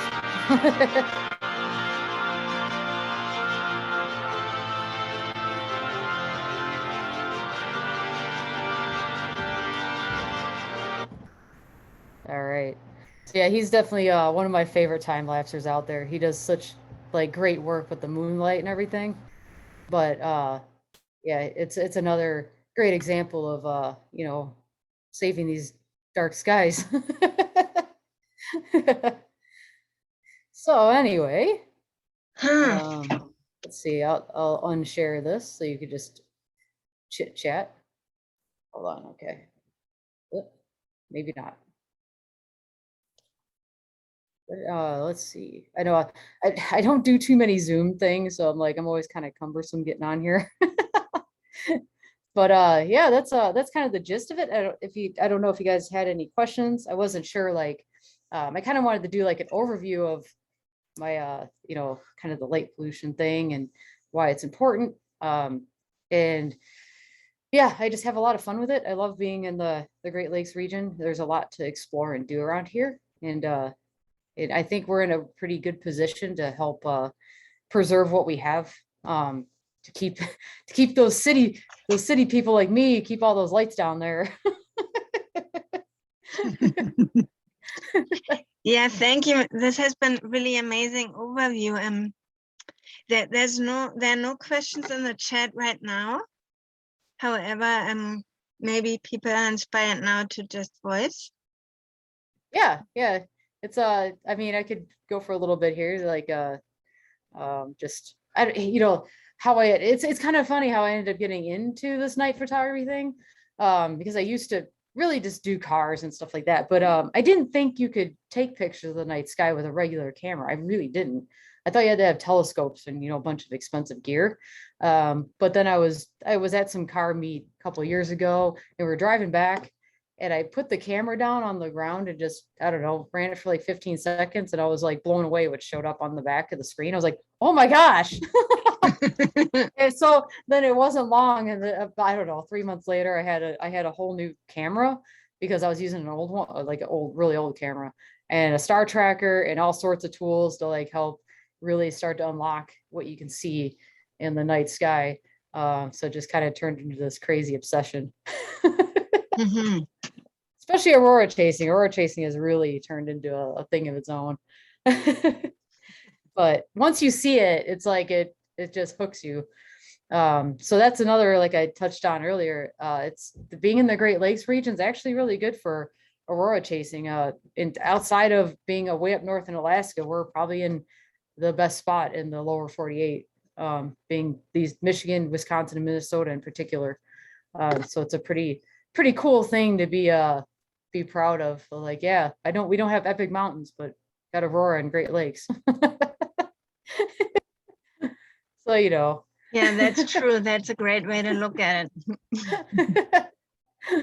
But yeah, it's been a lot of fun. So, no, it was, just a couple note, like, it's been interesting being on this call and listening to the things that, you guys are all involved with conservation and, the, lakes and waters and things like that. And it's great to see, it's great to hear. And I appreciate all the work you guys do too, in terms of, protecting our land and all the outreach groups and stuff. Yeah. I have a question for you. Yeah. Alan Jansen lived west on Highway 8 from Rhinelander, and a new multi-unit storage facility has gone up with LED lights, and it really lights up this bowl right up to the top of the trees. And if that's not bad, in the middle of winter, it looks like a football field all lit up all through the night. Can you recommend any resources that I could ask if these owners would take a look and maybe modify their lighting? And my other concern is they're doubling in the process right now, the amount of units.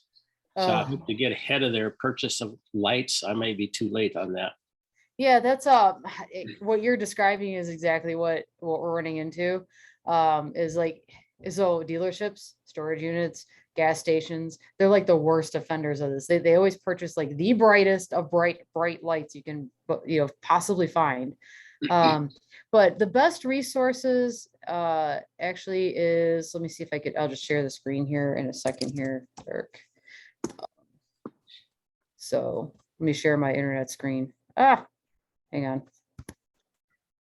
Because it's through the International Dark Sky Association, because they actually have some like templates and talking points, so that because it's kind of touchy when you go up to somebody and be like, hey, I hate your lighting, but they have some some good talking points that you can take.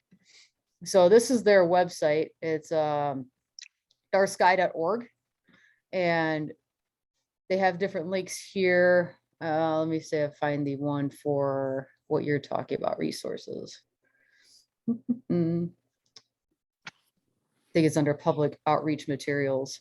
And they have like all these different brochures that you can download and like even take to people to like explain, like especially this one, outdoor lighting, crime and safety. Because that's the biggest thing, is a lot of these people, especially like storage units, think that you have to have the brightest of bright daylight lights to curb crime. But that's not the case. And I mean, you could look at any city's crime statistics, like Chicago, like it doesn't matter what time of day it is, they're going to do what they're going to do. And the fact that you can see people or things better at night with proper lighting usage, like I showed in that example of the guy sitting in the door. So sometimes it's just a matter of just showing them, hey, this is, because most of it's just people don't know any better. So a lot of these resources are really great for that. Okay, thank you. Yeah, you're welcome. May I make a comment? Yeah. To help this fellow out? That was brought up by a group of residents that were opposed to the Farm and Fleet that's going up on Highway 17 across from the ice arena. And they were concerned about the light pollution concept as well. And they were told, and we don't know if this is going to happen or not, but they were told that there is a light unit they're using that beams downward rather than outward, so that it focuses the light down on the area, but it less radiating upward.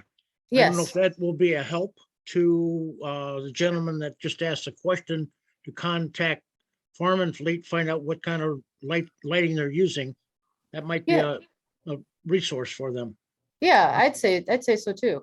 Because like it's like in this graphic here, if you get the shielding on it and direct it down, that makes a huge difference.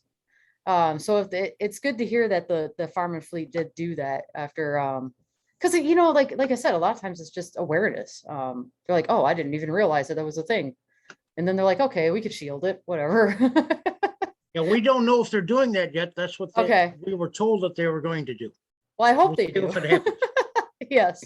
If I Absolutely. can piggyback, this is Stephen, Forest County. If I can piggyback on what Jim's talking about, years ago, my wife was a Main Street manager, a program in the town that I live in Crandon. And I was on the committee, and we had a meeting, and a gentleman asked if he could do a presentation. And he started out by saying, he said, when you put in, and we had graphics and designs of what the sidewalks and the lighting and infrastructure was going to look like. And he said, if you could, when you're designing the lighting, he says, I can't see the sky. And it confused all of us.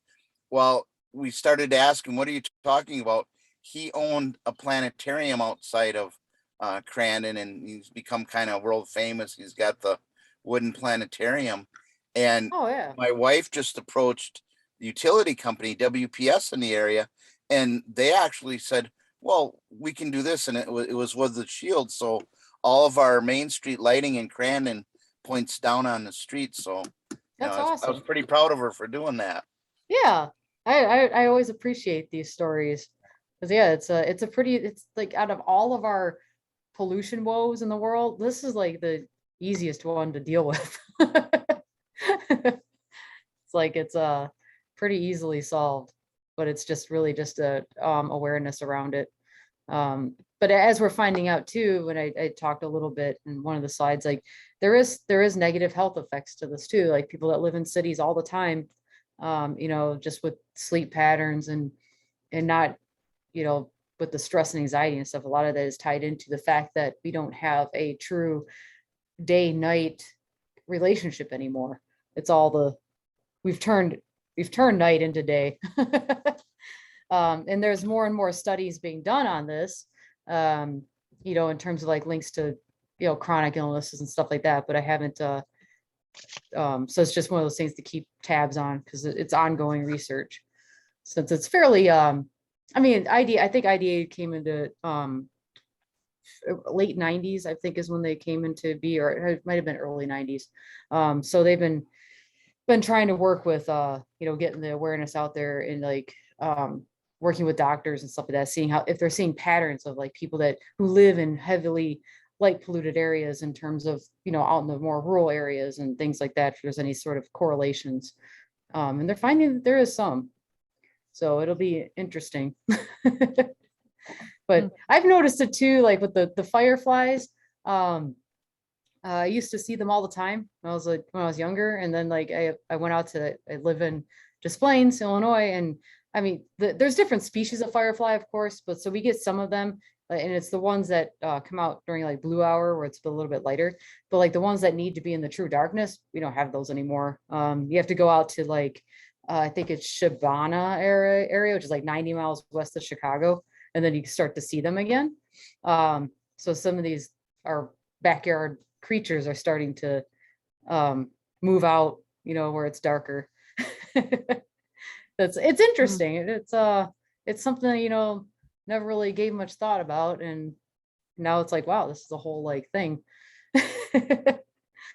but I love using the photography stuff as a kind of a bridge to it, because it's you can really quantify what you're missing when you don't see these things at night, and showing it off in pictures. And I think it really helps like drive home the fact that there's all this like cool things to see in the night sky, and just being out in that. And it's refreshing, and it's kind of like has a cliche sounding, but it has like a healing effect that, a lot of people are missing out on now. Mhm. So yeah, it's my thing. Yeah. Are there any other questions from Mary Beth?